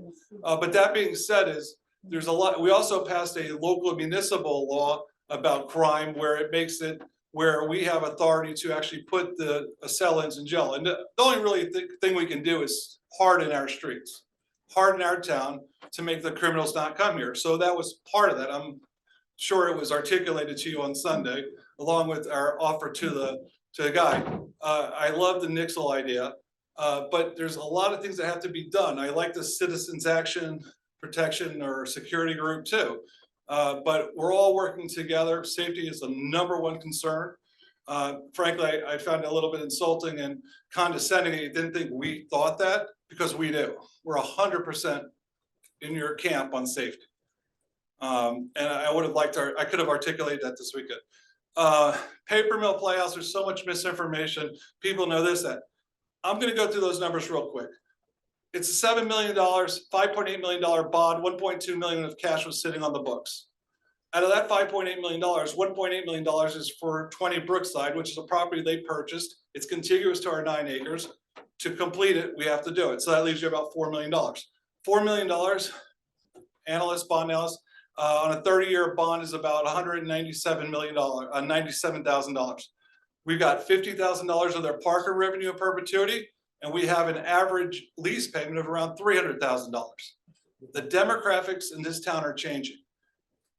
People are not going out to eat at the restaurants. To support the restaurants, I went to all the restaurants. Mr. Seibert said, how do I do it?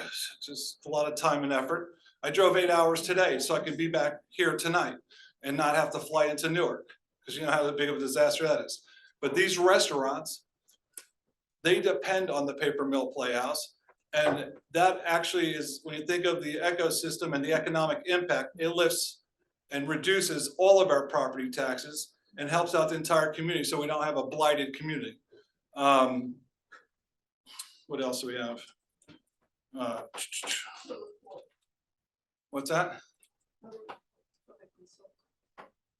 The report for the consultant, it's on the website. So there's a website, www.township millburndwp.org. You go to paper mill, the entire report is there.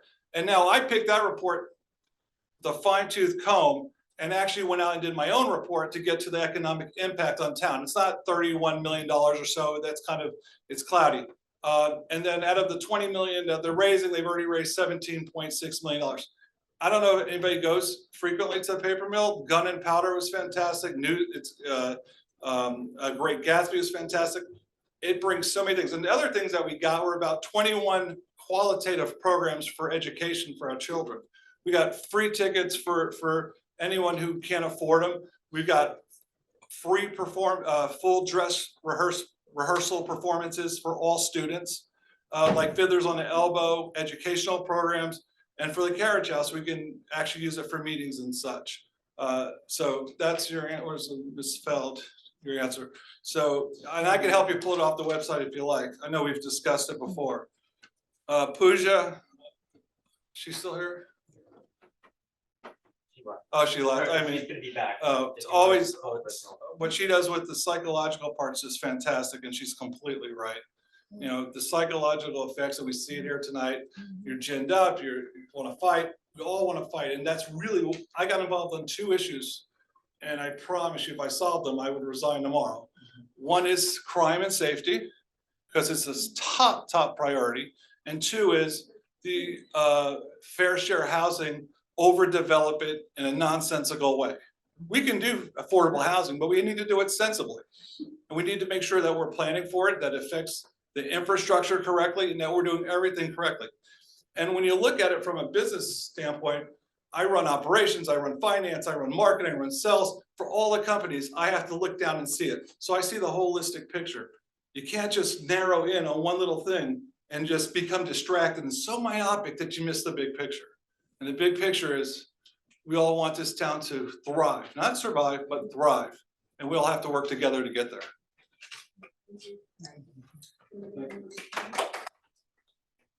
Just, you know, clearly public safety is the most important issue for all of us. We all feel that way. Unfortunately, I do think, as I was saying during the break, I think what's happened in your neighborhood, which is unfortunate and clearly not acceptable, is that your neighborhood is somewhat isolated. It's at the corner of the town. It's near Old Short Hills Road and South Orange Avenue, which are easy ways to get in and to get out. And I also think that we previously had a big issue of crime in the poet section, and they formed neighborhood watch groups, and they've done a lot of good work, and perhaps that's helped them, but I do think that that's pushed some of, that's pushed the crime somewhere else, and unfortunately, it's landed in your neighborhood. I think what we need to do is work with the chief to look at the staffing, particularly overnight. I mean, I hear rumors too about how limited it is. I don't know if that's true. We need to find it out and go over with him. It is surprising to me. I've never heard anybody turn down a blank check. So if that's what he told you, that doesn't make a lot of sense to me.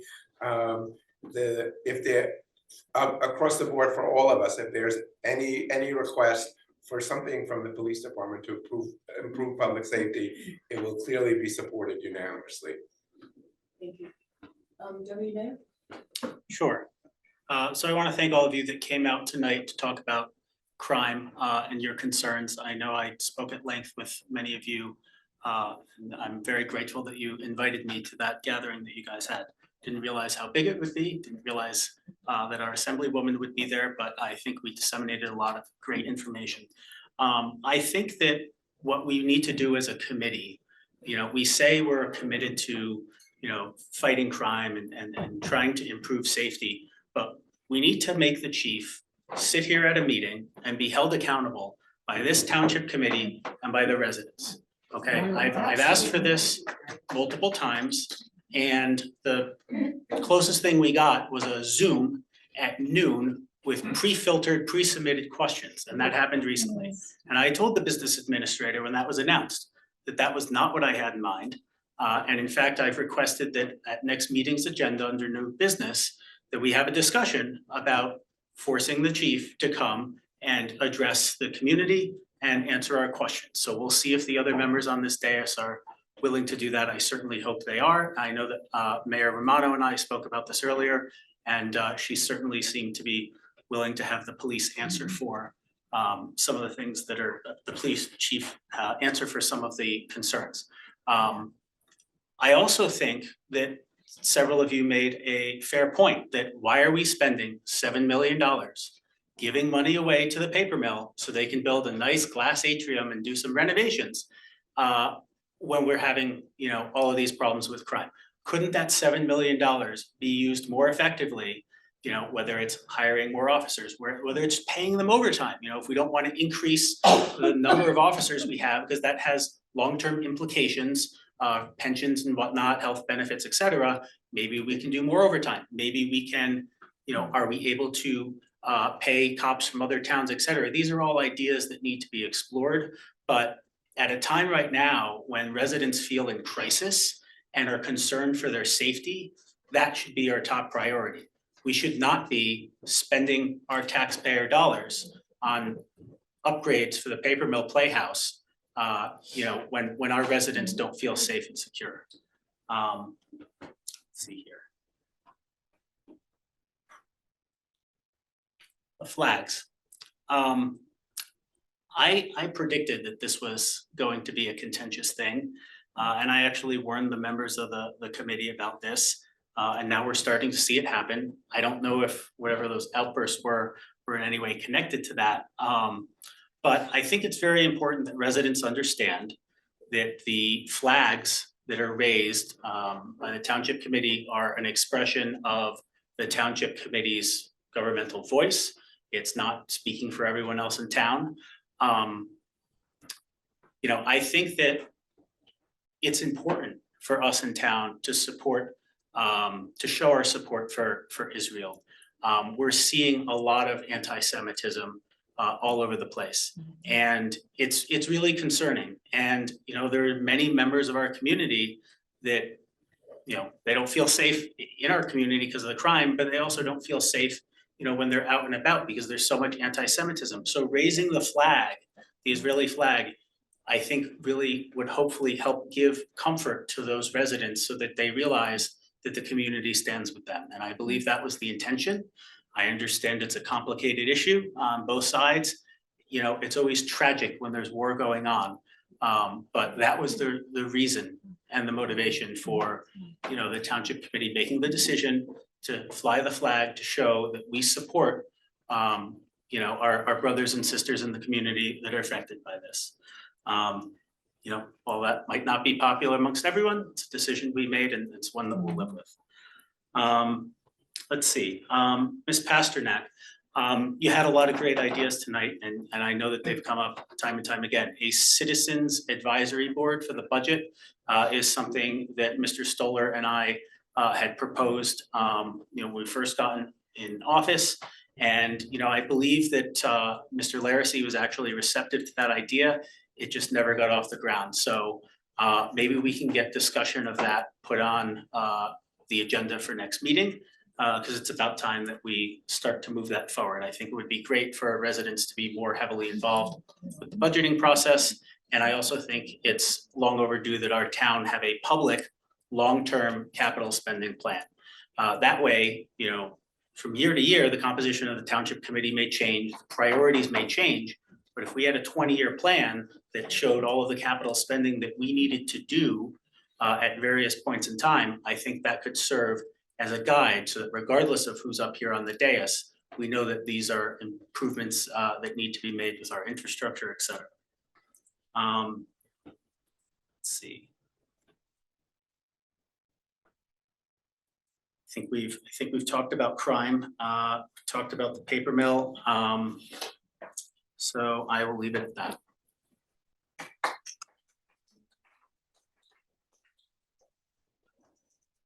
I wasn't able to attend the last meeting and I just want to thank the committee for raising the Israeli flag, and I would have voted for that resolution as well, so thank you. And just in this conversation about, I don't understand the conversation where it's like either the paper mill or public safety. There are two conversations that can happen at the same time that don't affect each other at all. We have enough money in our budget to give the police exactly what they need to keep our town safe, as we'll continue that discussion. So that's those two issues. Right. And that somebody had asked requested to know what our debt capacity was as a town. So in Mr. Laracy, it's around $240 million, right? As a town, we have a AAA credit. We have about $4 million of debt outstanding, net debt outstanding. It's the cleanest balance sheet you've ever seen in your life. So from that standpoint, it's just such a false and ridiculous argument to tie the paper mill to security. We can spend all the money in the world to security, but we need to have a plan on how to spend it correctly. We need buy-in. And the chief, you know, I'm not a paramilitary expert. I'm not a police expert. I'm going to defer to the police to tell us what he needs, but we need to push and strive. We have some of the best cops in the world in this town. They're all educated. They're all former veterans or former military or former cops, et cetera. So it's a fantastic group, and we will get this under control. And we appreciate you coming out. Thank you. Thank you. I was going to say what Committeewoman Prupa said, and there is nothing more important to me and to us than the safety of our residents. So I think Mr. McDonald understands that he'll have a conversation with the police chief, and I mean, we are all in favor of, I mean, I'm not gonna speak for everyone, I'm sorry, but I think we're all in favor of asking for the police chief to do just that, so. And the only other thing I wanted to add was Taylor Park. I think that's coming up at some point, the gateway. I think it's coming up, but Mr. McDonald will address it, so that's all I have. Mr. McDonald, would you like to?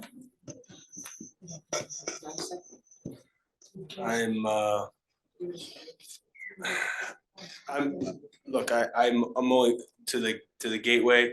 There is an RFQ out on the website to request qualifications for landscape architects. Ms. Eglow is correct. We had done a study 2 years ago to work on that. What we are focused on now, was authorized by the township committee some time ago, was a limited amount, in the amount of $300,000. We are looking for just the front portion of Taylor Park to provide better accessibility, kind of avoid the paths from the historic elm tree that is there currently, fix up what I would call the streetscaping portion of it, and have better plantings and make a more welcoming, sort of inviting entrance to Taylor Park, and more visible. When is that? What's the timeline? So the RFQ is due, I don't have the exact date, but I believe it's next week. The RFQ is due. We'll sit down and we'll meet with the landscape architects, make sure they're qualified and able to perform the work, go over the exact scope of work with them, and receive a proposal to put in front of the township committee, where we can start getting, I'm anticipating that we would be doing work in the fall when it's a better planting time anyway. So that's what we're looking at there. And that's all I really have to cover up at this point. Mr. Cantor? Thank you, Mayor. A resident had a question regarding resolution 24-138, authorized approval of right-of-way permit. It's a permit, and a review of our code shows a section 4-2.5. The township, this is codified in the township by resolution. Township committee shall by resolution approve or disapprove every right-of-way permit application based on the recommendation. So it's in our code, and it's a permit, so it doesn't involve, it would not require an ordinance. Unless the committee wants me to address anything else, I don't have anything further. Thank you, Mayor. Oh, real quick, there was one resident that asked if they could gate off parts of the town. To my knowledge, I don't think that's allowed. Perhaps you could speak from a legal perspective. No, you would not be able to gate off a public street and restrict the public from using a public street. That would only apply to private streets. Even the deepest dive I could do would not allow you to shut your street down to the public. But sincerely, I didn't mean to make a joke. I know what you guys are going through is tough, and I'm the township attorney here and in Livingston and North Cornwall, and it's an epidemic what's going on, and it's all these communities. So I sincerely, I hear your stories and I hear them a lot as I sit on this dais, and my sympathies do loud. I didn't mean to make light of it, but we can't get off public streets. Okay. The township committee will now consider consent agenda resolutions. Are there any comments from the committee in regard to any items listed on the consent agenda? May I have a motion to approve resolution 24-131 through resolution 24-136, which are listed on the consent agenda? So moved. May I have a second? Second. Roll call vote, please. Mr. Cohen? Yes. Ms. Purvis? Yes. Deputy Mayor Sakamandy? Yes. Mr. Stoller? Mayor Romano? Yes. Thank you. Are there any comments from the committee in regard to resolution 24-137? Yeah, I raised the question that just for clarity, we're going out for bids for the crossing guards, but that does not preclude our possibility of bringing it back in-house should we so desire. But if that doesn't happen, there's the timeline to get the bids. It's necessary to go out at this point. I had raised that. Mr. McDonald answered that, but I wanted to make that clear to everybody in the audience. Thank you. May I have a motion to approve resolution 24-137? So moved. Actually, just had one comment before we go there too, is, I looked at the crossing guard services as controlled by Milburn versus in a private sector. And it seems that it's almost flat. In fact, it's improved. So that's another reason to go out with the public bid. May I have a second? Second. Roll call vote, please. Mr. Cohen? Yes. Ms. Purvis? yes. Deputy Mayor Sakamandy? Yes. Mr. Stoller? Affirmative. Mayor Romano? Yes. Thank you. Are there any comments from the committee in regard to resolution 24-138? May I have a motion to approve resolution 24-138? So moved. May I have a second? Second. Roll call vote, please. Mr. Cohen? Yes. Ms. Purvis? Yes. Deputy Mayor Sakamandy? Yes. Mr. Stoller? Affirmative. Mayor Romano? Yes. Thank you. Committeeman Cohen, you are scheduled to sponsor ordinance 2669-24. I present for consideration an ordinance entitled ordinance number 2669-24, calendar year 2024, ordinance to exceed the municipal budget appropriation limits and to establish a cap bank. Tonight is the time set for the public hearing and final passage as advertised in accordance with the law. I declare the hearing open. I move that this public hearing be closed and that the ordinance be adopted on final reading and that the township clerk be directed to publish the ordinance by title as passed on final reading in accordance with law. May I have a second? Second. Roll call vote, please. Mr. Cohen? Yes. Ms. Prupus? Yes. Deputy Mayor Sakamandy? Yes. Mr. Stoller? Affirmative. Mayor Romano? Yes. Thank you. Public hearing of the budget resolution 24-139. The 2024 budget was introduced by the Township Committee at our April 2nd, 2024 meeting. May I have a motion to approve resolution 24-139 with which authorizes the township to read the 2024 municipal budget by title? So moved. May I have a second? Second. May I have a roll call vote, please? Mr. Cohen? Yes. Ms. Prupus? Yes. Deputy Mayor Sakamandy? Yes. Mr. Stoller? Affirmative. Mayor Romano? Yes. Does anyone on the committee have any final comments on the proposed budget? No. I hereby open the public hearing for any comments on the 2024 municipal budget.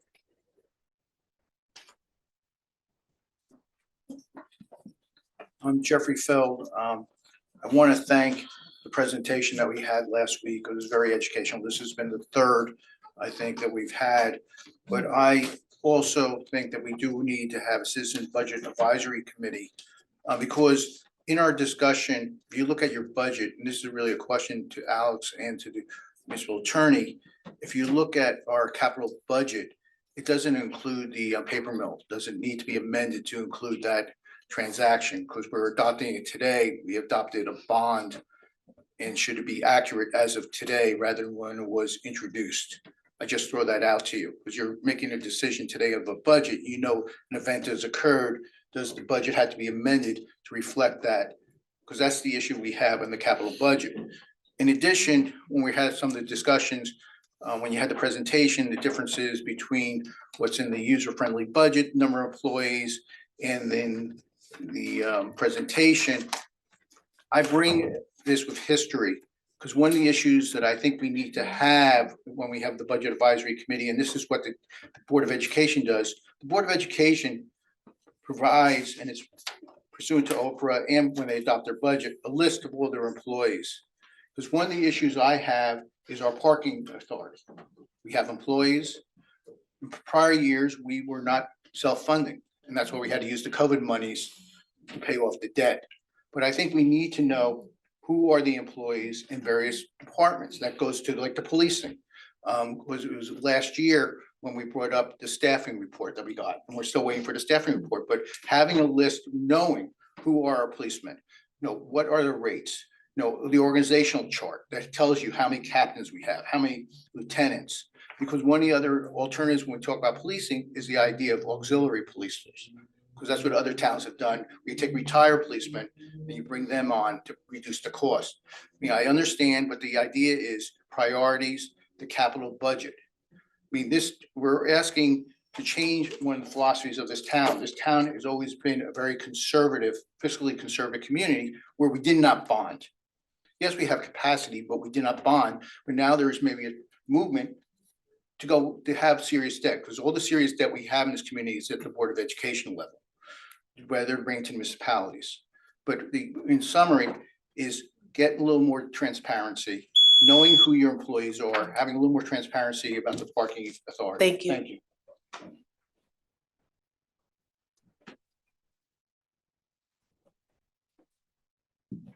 Again, I just want to pick up on Mr. Stoller's comments on the Israel situation. This is only for the budget. This is. Oh. I'm sorry. I'm sorry. You have an opportunity yet. The second. I will now close but I don't know, are we? Yeah.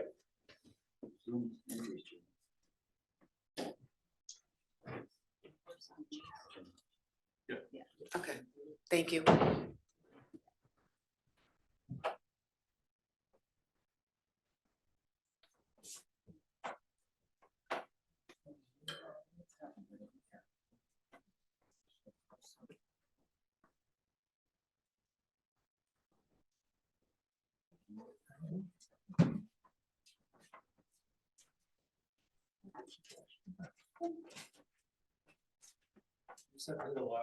Hit the actual blue button.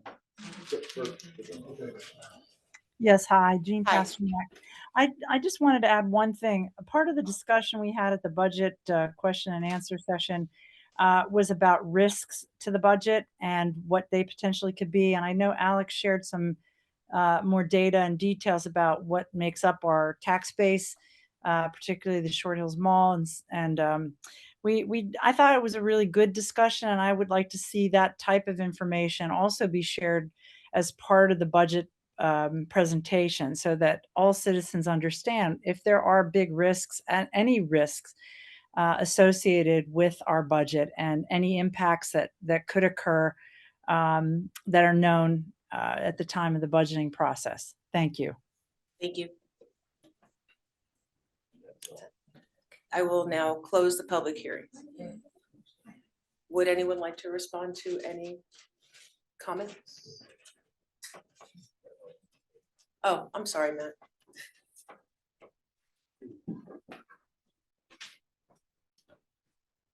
Thank you very much. The only comment I'll say in terms of Mr. Feld's questions is that the paper mill is included in the general improvement part of the capital budget. So the capital budget, you don't list like every single little project. So in general improvements, those funds are allocated there. The capital budget that's included here, which I've said before, is not authorizing any funding. Funding has to be authorized by ordinance. It's a capital plan. Anytime we do an ordinance that's not in that plan, its wording is included in the ordinance that amends the capital budget, and then we file that. So it's really like more of a plan. We want it to be accurate, obviously, but that it doesn't allow us for a high level of detail. I believe that's the only question directly. If there's any other questions from the Township Committee, I'd be happy to answer them. Sure, so just for the sake of clarity, the amount of money that we would bond for the paper mill would not have been included within that maintenance portion of the budget you were talking about, would it? No. Because that'd be something that, the ordinance is passed and then it amends the budget. Correct. So the actual operating budget is our debt service payments. So the capital plan that's in the back, it's really just like the state is trying to make sure that you actually have a plan. It doesn't allow for a high level of detail or anything. We have much more detailed debt service projections and all that internally. But the funding for the paper mill, the debt portion of that wouldn't be included in this year's debt service. That would be depending on the market and depending on our cash flow. Would be, could be in next year's, probably some of it would be in next year's, depending on how that pans out. That'd be my question. Thank you. I just want to thank everybody. Thanks for your input along the way, and thanks especially to this finance subcommittee for your work with us on this. Thank you. Thank you. Thanks, Matt. May I have a motion to approve resolution 24-140, which authorizes adoption of the 2024 budget? So moved. May I have a second? Second. May I have a roll call vote, please? Mr. Cohen? Yes. Ms. Prupus? Yes. Deputy Mayor Sakamandy? Yes. Mr. Stoller? Affirmative. Mayor Romano? Yes. Deputy Mayor Sakamandy, you are scheduled to sponsor ordinance 2674-24. I'd like to present an ordinance entitled Ordinance 2674-24, ordinance amending and supplementing the Township of Milburn Development Regulations and Zoning Ordinance. So just real quickly, this ordinance is to make some changes to our zoning code. These are changes that were recommended by our zoning board. They seek to add clarification to specific things like the floor area ratio. They define, what a basement is, what a third floor is and is not, and also, what size is required to be considered a garage. These are things that the zoning board has seen come up time after time, and it's an urgent issue, and we need to get the situated, so that's what this ordinance is for. I move that this ordinance be taken up and passed on first reading, and that the township clerk be authorized to have the ordinance published in accordance with law in the item and for hearing and final passage on Tuesday, June 4th, 2024. May I have a second? Second. Roll call vote, please. Mr. Cohen? Yes. Ms. Prupus? Yes. Deputy Mayor Sakamandy? Yes. Mr. Stoller? Affirmative. Mayor Romano? Yes. Ordinance 2670-24. Yeah, Mayor, I'm gonna, we need a motion to table this as it coincides with the with the township acquisition of the property. So it's a recommendation that we need to table this ordinance until we actually acquire the property. Okay. So may I have a motion to table ordinance 2670-24? So moved.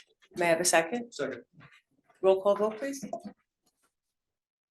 Mr. Cohen? Yes. Ms. Prupus? Yes. Deputy Mayor Sakamandy? Yes. Mr. Stoller? Affirmative. Mayor Romano? Yes. And just for the record, the public hearing will now be May 21st. There'll be no further publication. However, based on why it was tabled, it's likely to be tabled again. But if you want to continue on notice of the public hearing, you should come on May 21st, as it'll be listed for public hearing again.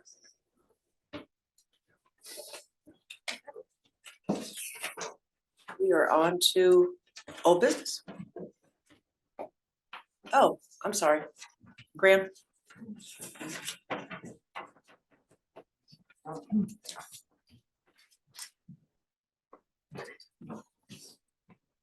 Regarding the old business item, I presume, right? So, all right, good evening, everyone. Graham Petto here this evening as Township Planner.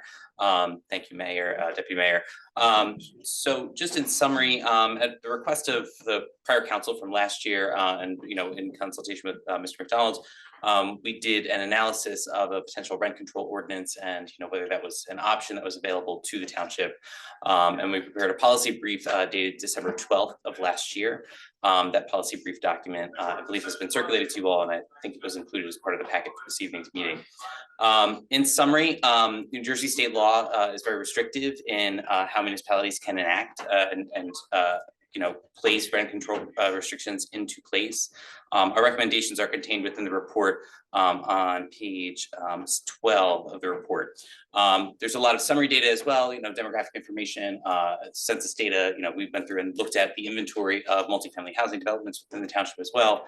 But if you'd like, I could just read into the record some of the recommendation section if that is helpful, or I can answer any questions that you may have, or however you'd like me I have a to. quick question, and maybe it'll save some time. So my read of it is that newer developments, multifamily developments, are exempt from rent controls.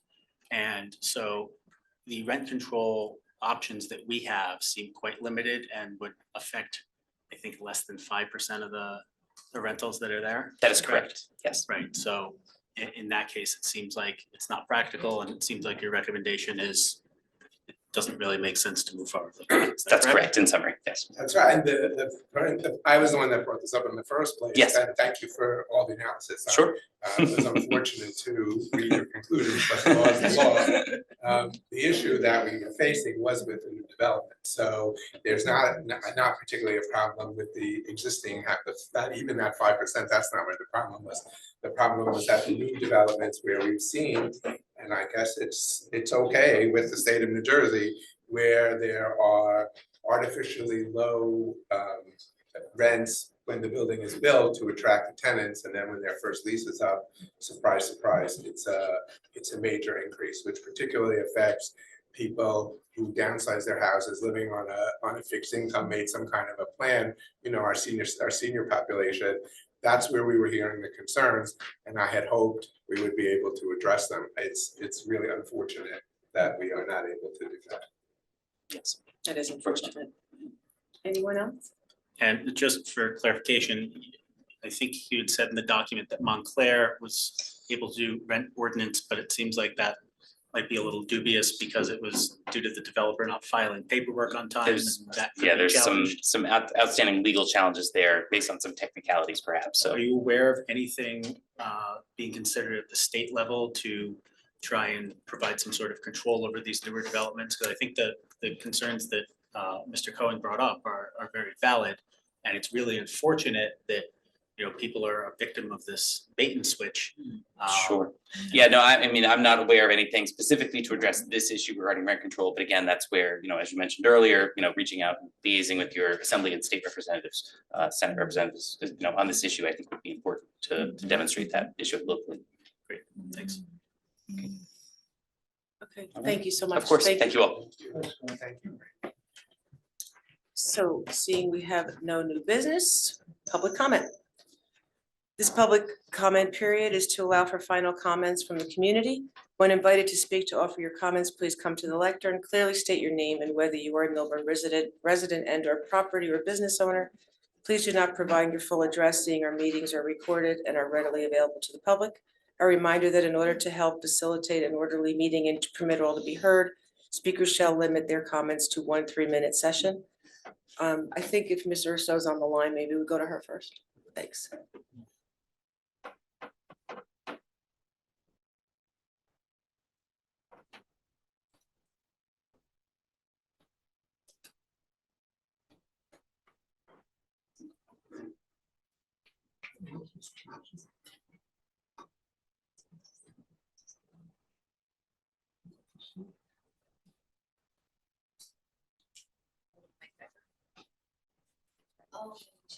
Sure.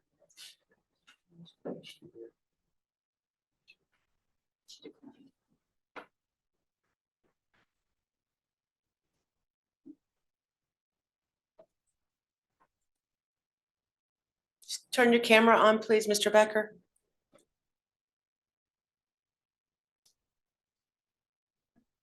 Thank you. You're muted. Hey, I'm 104 years old, you know, give me. Okay. I've been in town 49 years. It's Mike Becker. I'm not suggesting that I want to be a gated community like they have in Florida, but I do have cameras at my house here, and at the beach I have cameras. I don't want to make it a police state, but I do have a question that you can ask the chief of police, and that is this. I figure there's about 6, 7, or 8 main ways into town. I noticed in Hobart that there is a license plate camera reader about 30 feet in the air that nobody sees it driving into town. Here's my question. Do we want cars to sneak in, the camera catches them, then the camera sends a message to the police dispatcher at the police station, and then the police station dispatcher tries to figure out which camera, and then he tells the nearest policeman to go follow them? Or would we rather not have them come in at all? So therefore, why are we not, and again, I don't want to be a gated community, but why wouldn't we say on a reasonable sign that even a bad actor can read, we video license plates, we are neighbors, we watch out for each other, and they turn around and go back to wherever they came from. The idea is to get them to turn around, not to try to follow them, get into a confrontation, and get in the first place. And if I'm wrong about 8 entrances to town, correct me. I'd like to hear what the police chief says about that. Thank you. Thank you. Ms. Urso, no?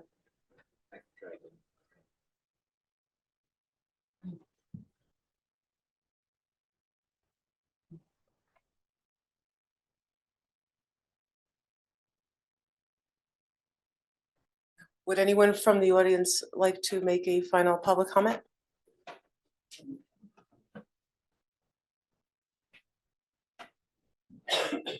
Hi again, Rob Friedman, resident of Short Hills, 10 Winthrop. Just want to echo and expand on what Mr. Stoller had brought up regarding the Israel flag. I first really want to commend the town for putting up the Israeli flag. That was very gutsy, because this country has been unfairly vilified, and the propaganda against this country has been unprecedented. And although our lovely resident neighbors are very, very well intentioned. There's no balance when it comes to the Palestinian flag and what it represents. They do not want any state of Israel. They want river to the sea. They do not represent balance. And if any non-Jew ever stepped foot in Gaza before October 6th, you will be killed and tortured. Any non-Jew. And unfortunately, all of the very well-meaning kibbutzniks that lined the Israeli side of the border invited Gazan neighbors to come to their kibbutzes to break bread with them, to help their families, to give them money. And those same people made maps and gave intel back to Hamas to give them all of the information they needed to slaughter 1,200 innocent people who wanted to have peace with the Palestinians. Just wanted to make that record. Thank you. Thank you. Jeffrey Feld, poet section. I really want to go back to how we began this meeting with a proclamation that we gave to the Charles King. Because when my family moved here, right before my daughter joined kindergarten, we hosted, when my daughter was a kindergartner, the progressive dinners. They looked at us and go like, why are you doing this? You don't have any kids really in the school system. But that's how you became part of this community. And I was very pleased to hear tonight that they're going to return the progressive dinners. Because the beauty of the progressive dinner was we invited people that we did not know. They had kids in the elementary schools, they had kids in the middle schools and the high schools, and you learned about what were the demands or what were the needs of the things. And it was something that made this community. And the interesting thing was the first night when we went to like the big homes for the desserts, when Charles King, I met him and his wife, when they found out my wife belonged to the DAR, they said new blood. And that was it. They invited her in. And that's what we had to try to do. This is one community. The comments that I had about the Israeli flag, I support Israel, I'm Jewish, but it was the process. And that goes back to the black flag raising years ago. I want to correct something. I want everyone to go look at sheets 40 that talks about the capital budgeting. It talks about monies that come out from your cash and monies that you bond. Look at all those like 6 or 7 pages. The process, I mean, when I ask my questions, I just don't make it, it's not always noise. I've been through this process in various other municipalities. Please start bringing other people into the process earlier. Thank you. Thank you.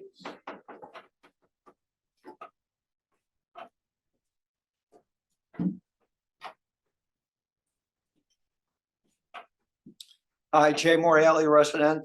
First, thanks to all the TC members for your time, your effort, and your service to the community. A couple of kudos.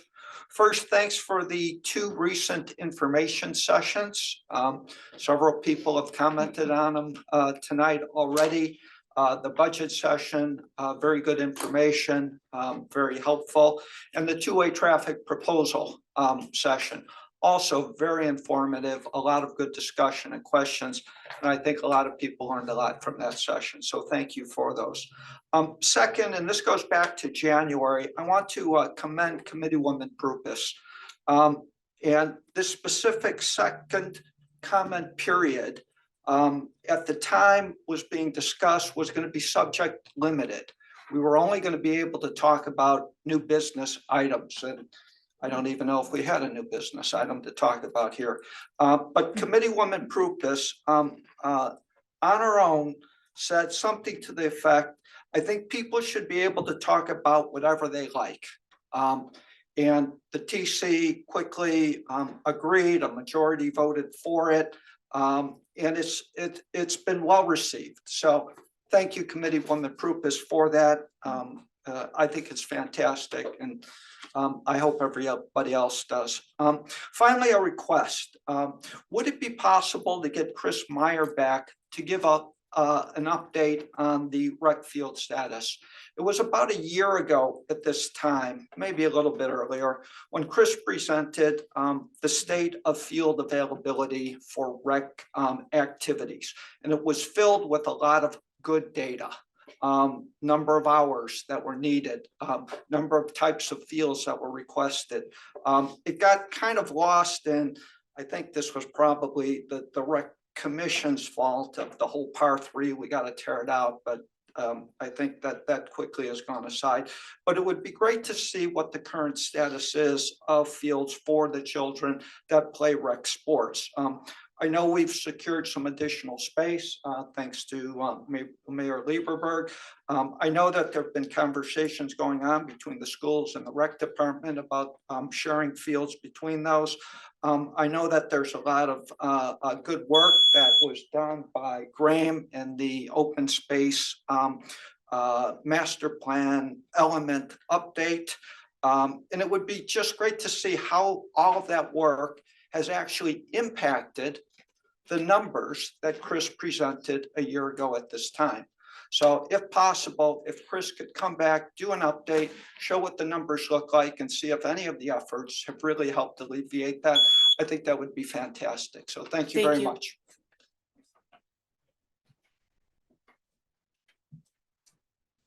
Bill Kirsch, Milburn resident. I don't want to go on about this forever, but as I said, I'm no stranger to minority causes, and apparently the Palestinian cause is a minority cause. Let me just say that I think it's just as wrong to blame every Palestinian in the world for October 7th as is to blame every Jew in the world for Palestinians who die.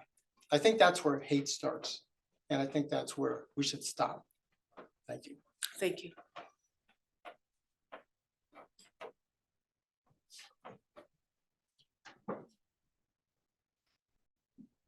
Good evening, Jerry Kung, Short Hills resident. Sorry, I have to bring my computer up because I have some numbers to look at.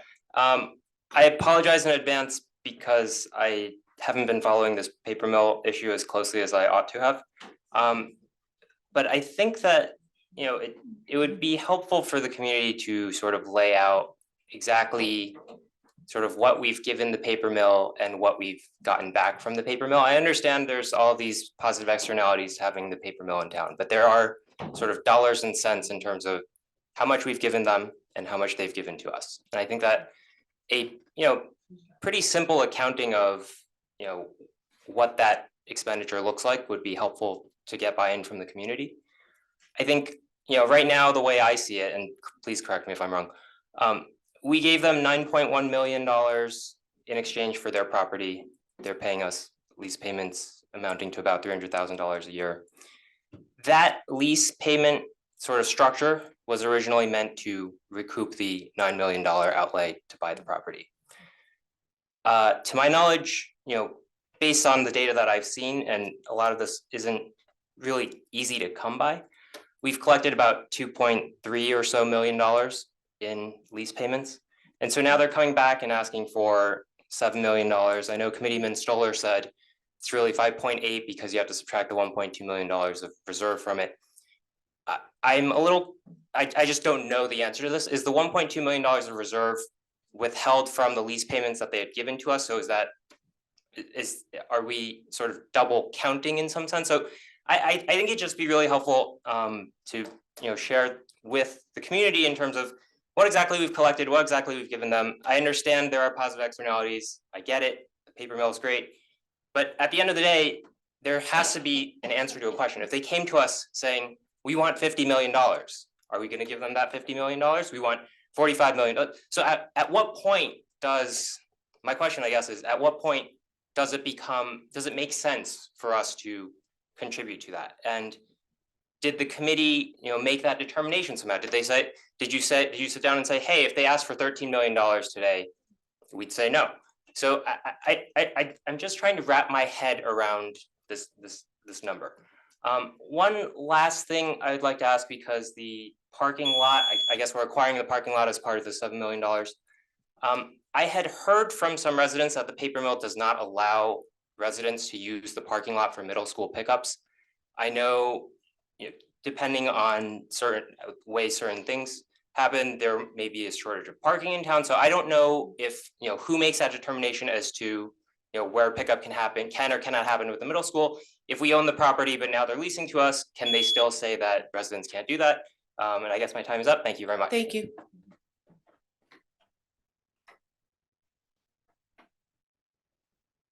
You're up.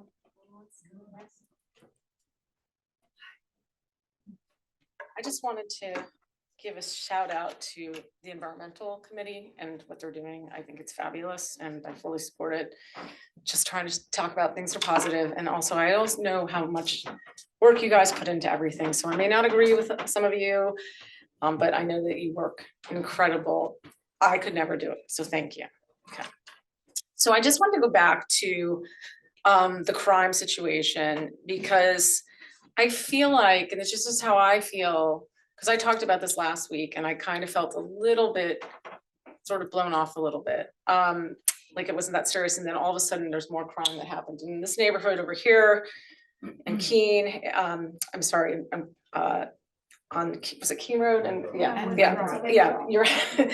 And so the thing that I want to say is, we all talk, I feel like there's a lot of people putting the responsibility on residents, and yeah, we should have lock our doors, like it's obvious stuff, and sometimes we flake out and we forget to put our alarm on. The reality is people have jammers, wireless alarms don't work, you just jam them.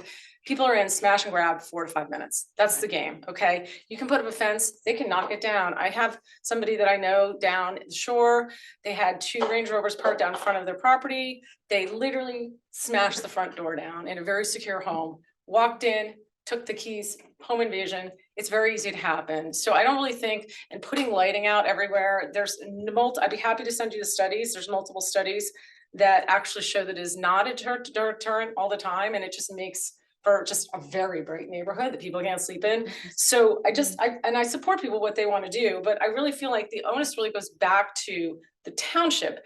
Now, if you can't convince the chief of police to meet with the residents quickly, because I don't think it should be something that should be delayed, I feel like then the township committee, I would hope, would take, the onus on themselves to actually create a different strategy to address the issue. Because as you said, Mr. Stoller, I mean, $4 million, I mean, I'm asking you to spend money, because we don't give so much money. And I'm like, I don't get to spend any of the money I give. Like, can I have some safety for my money?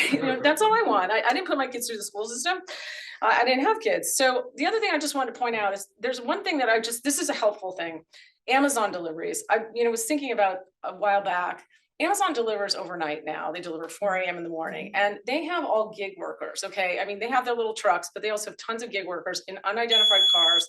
And it's kind of a little bit concerning, because they can come in very easily case your neighborhood. And that's something that maybe, I might be wrong, we could put an ordinance about, that people have to be an identifiable vehicle. Like, remember the days when we just had FedEx and UPS and just Amazon trucks? So I think that's a great opportunity for criminals to come through and case an entire neighborhood, like unknown, very, very easily. I also want to point out Faraday bags. The police department doesn't really talk about those, but there's a new trend in crime, and people actually can remote start your car. Thank you. And you should put this was just a tip. You should put all your remote keys in a Faraday bag when you sleep at night. Thank you. So thank you so much. Thank you. Anyone else? Okay. Know who they are. Do we know who they- Okay.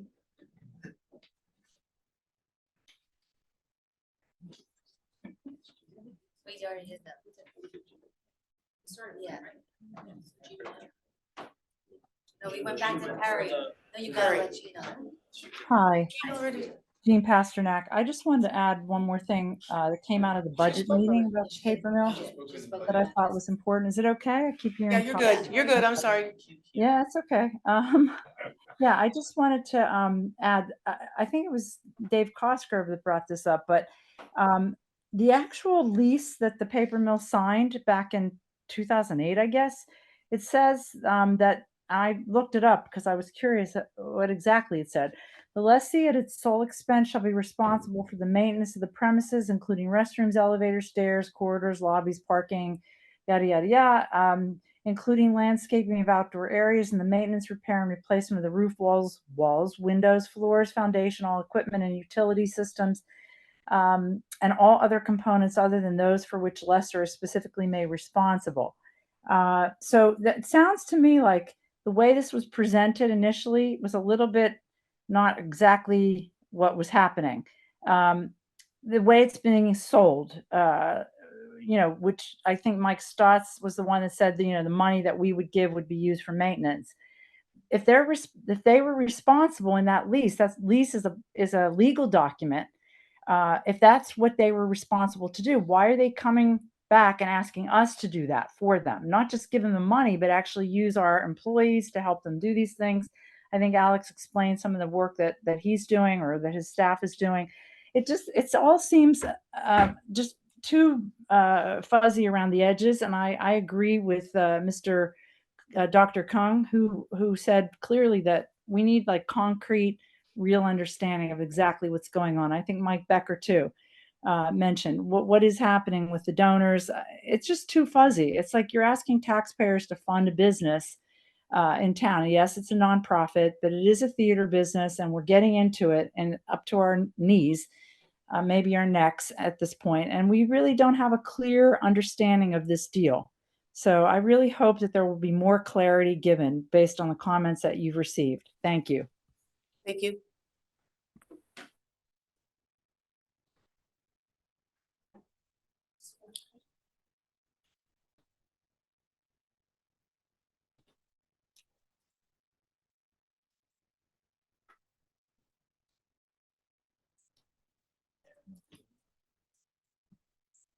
Good evening, Ms. Urso. Just turn your camera on, please.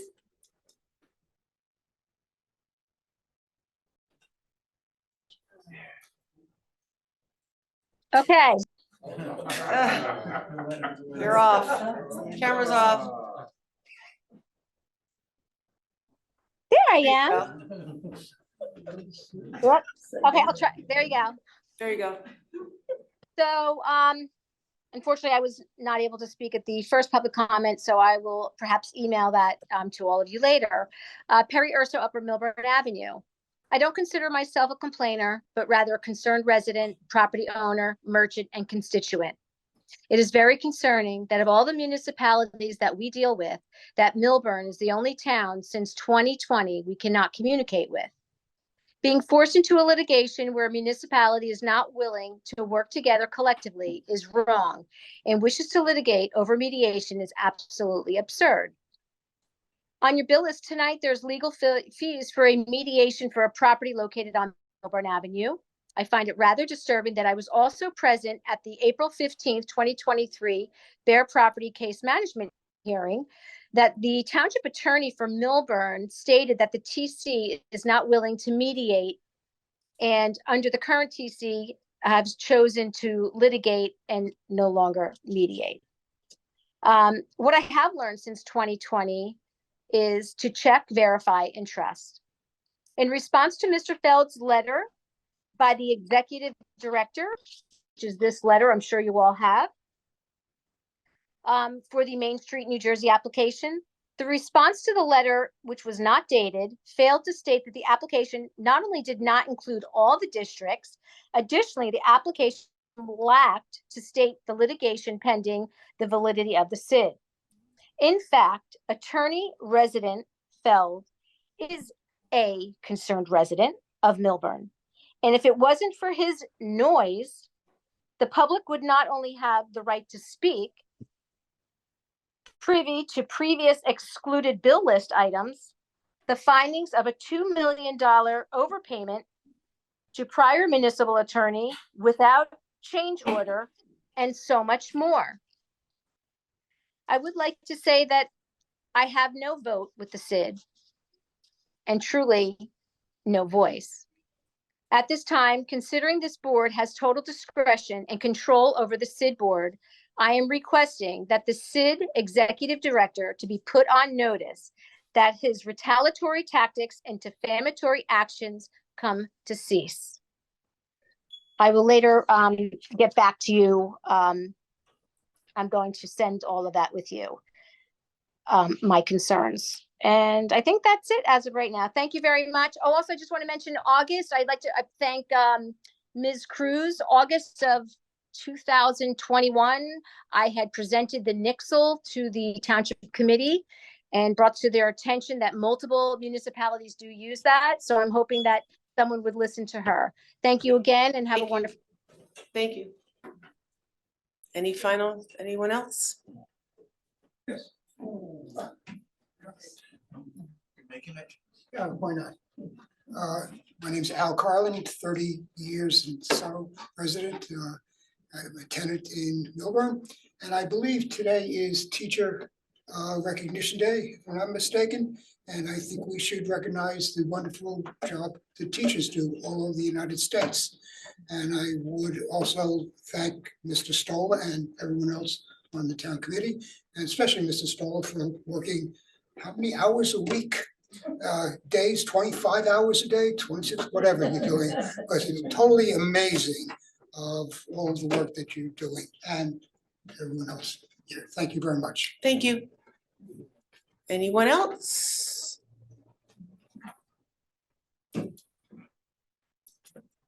Hi, this is Charlie again from Short Hills. First of all, before I say anything, I can never confuse between Winthrop and Keene because public safety and crime reduction is my topmost priority. And I have been advocating this for multiple months.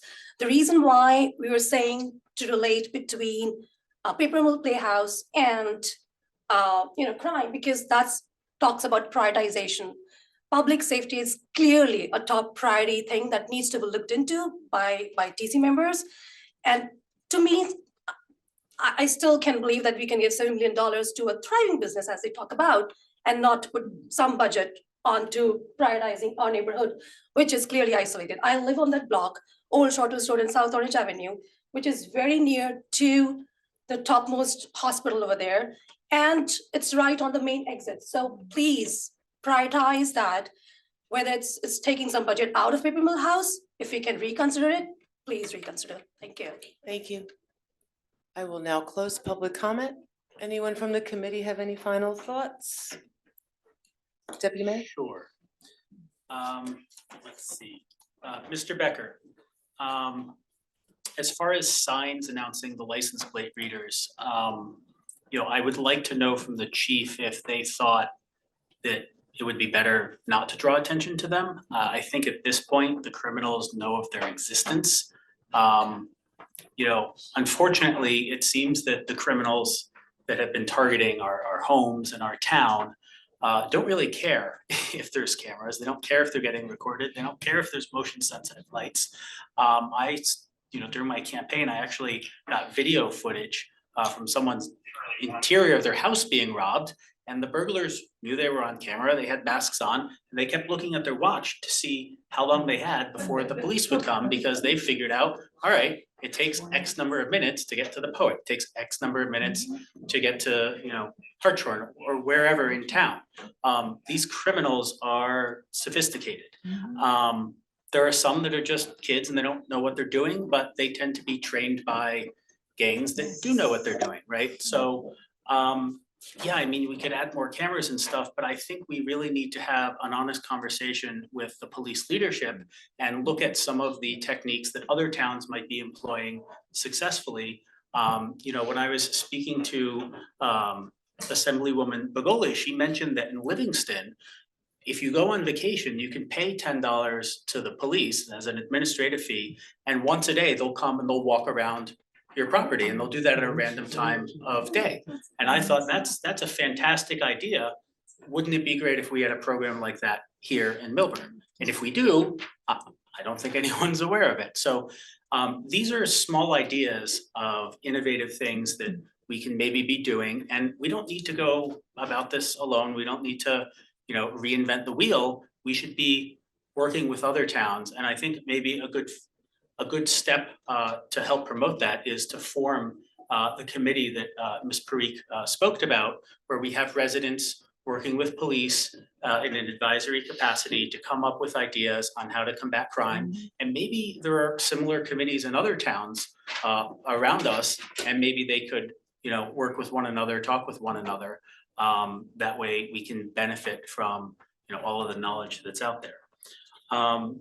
Mr. Kung, I too would like more clarity on exactly how much we got back from the paper mill. I think you raise a good point about, that 1.2 million that goes in reserve. So I'd like Mr. McDonald to answer for us whether that 1.2 million was lease payments that were paid and then put into a trust fund. And then my read of the lease doesn't seem to mention anything having to do with a trust fund or deferral of lease payments into a separate account. So I would like some clarity as to exactly where that money came from and why it was earmarked as a trust fund to go back to the paper mill if that wasn't in the lease. And if I missed it, please correct me.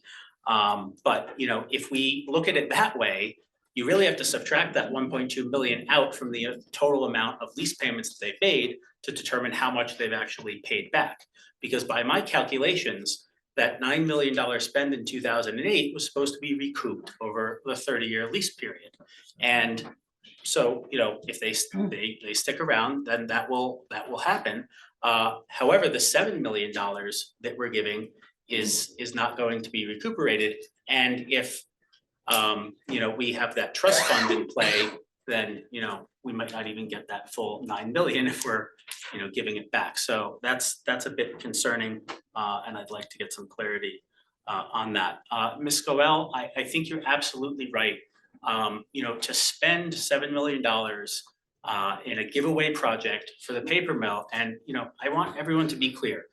The paper mill may have indirectly threatened to leave town. I don't think they've done that in any formal capacity. And honestly, I think we should call their bluff because I don't think they're going anywhere. They have over a decade left on their lease. There are plenty other competing theaters in the state. I just don't think they're going to leave town. I think what they would do if they wanted to build their fancy glass atrium as they proposed, they would just go to their donors and get more money. They've bragged about how much money they've been able to raise from their donors. And what's an extra $7 million if they're already raising, $20+ million? I think they'd be able to do it, or they could scale back. And then, someone in the audience made a comment, I think it was you, Dr. Kung, that, the maintenance of the paper mill facilities is to be handled by the paper mill. And part of their excuse for wanting this money from the town is, well, the town owns the property and it needs this upkeep. Things have fallen into disrepair. Well, if they properly maintained the paper mill, if the paper mill itself properly maintained their property, then they wouldn't need to be coming to us now and asking for more money to do something that they already should have been doing all along. Bottom line is they're responsible for that and we shouldn't be bailing them out. I think that's all I have.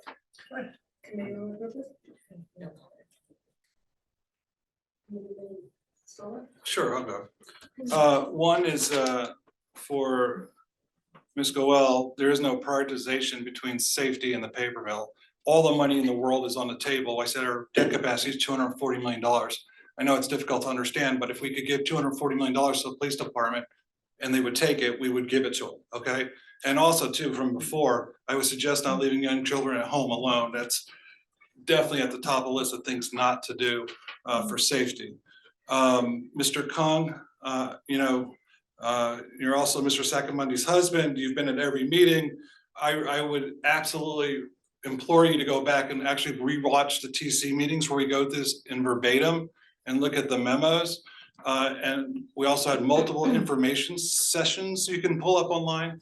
All of it's under what? It's on Milburn Township, twp.org. Google search. Yeah, it's all there. So you probably want to just, you might have probably missed it the first time or second time or third or fourth time, but maybe a fifth time will help you understand it. Rec fields update. Absolutely. I'm on the liaison for the Rec Fields Commission. We have a meeting tomorrow night. Pushing hard, a lot of great things in the work. And this is one of the comments I made earlier on is you have to know how to schedule. They're not working with the Board of Education before, now they are, and they're doing optimal scheduling for the fields. Well, that brings down the request quite a bit. So running a business, understanding how to run this town as a business, not having a myopic view on everything because you don't see how all business works is very important. It's about scheduling. Mr. Kirsch, I think everybody in this room believes and supports that Palestinians should not be dying I don't think that's the question. The question is we support Israel in solidarity with our brothers and sisters in the only democracy in the Middle East. And Mr. Friedman, thank you for those kind words, et cetera. And Christine Best, you know, always coming with great stuff. You're absolutely right on those pieces on the crime, et cetera. And then the Nixle with what Ms. Urso has brought many years ago. You know, I think four years ago, she suggested Nixle. That's just one of the opportunities, and understanding how to do it is very good. So I'd like to thank Ms. Urso on Nixle as well.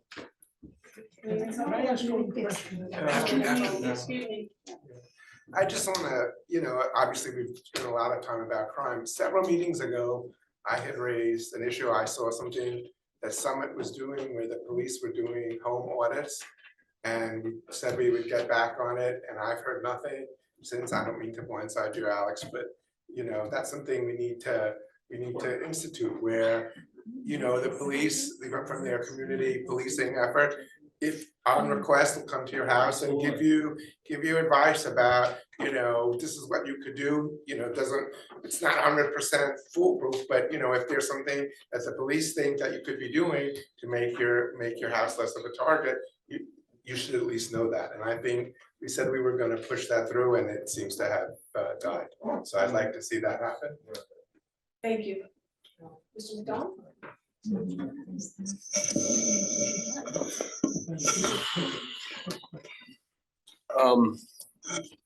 Couple things. One is in the discussions regarding the paper mill, I don't know that it was ever described that the $1.2 million was not their lease payments.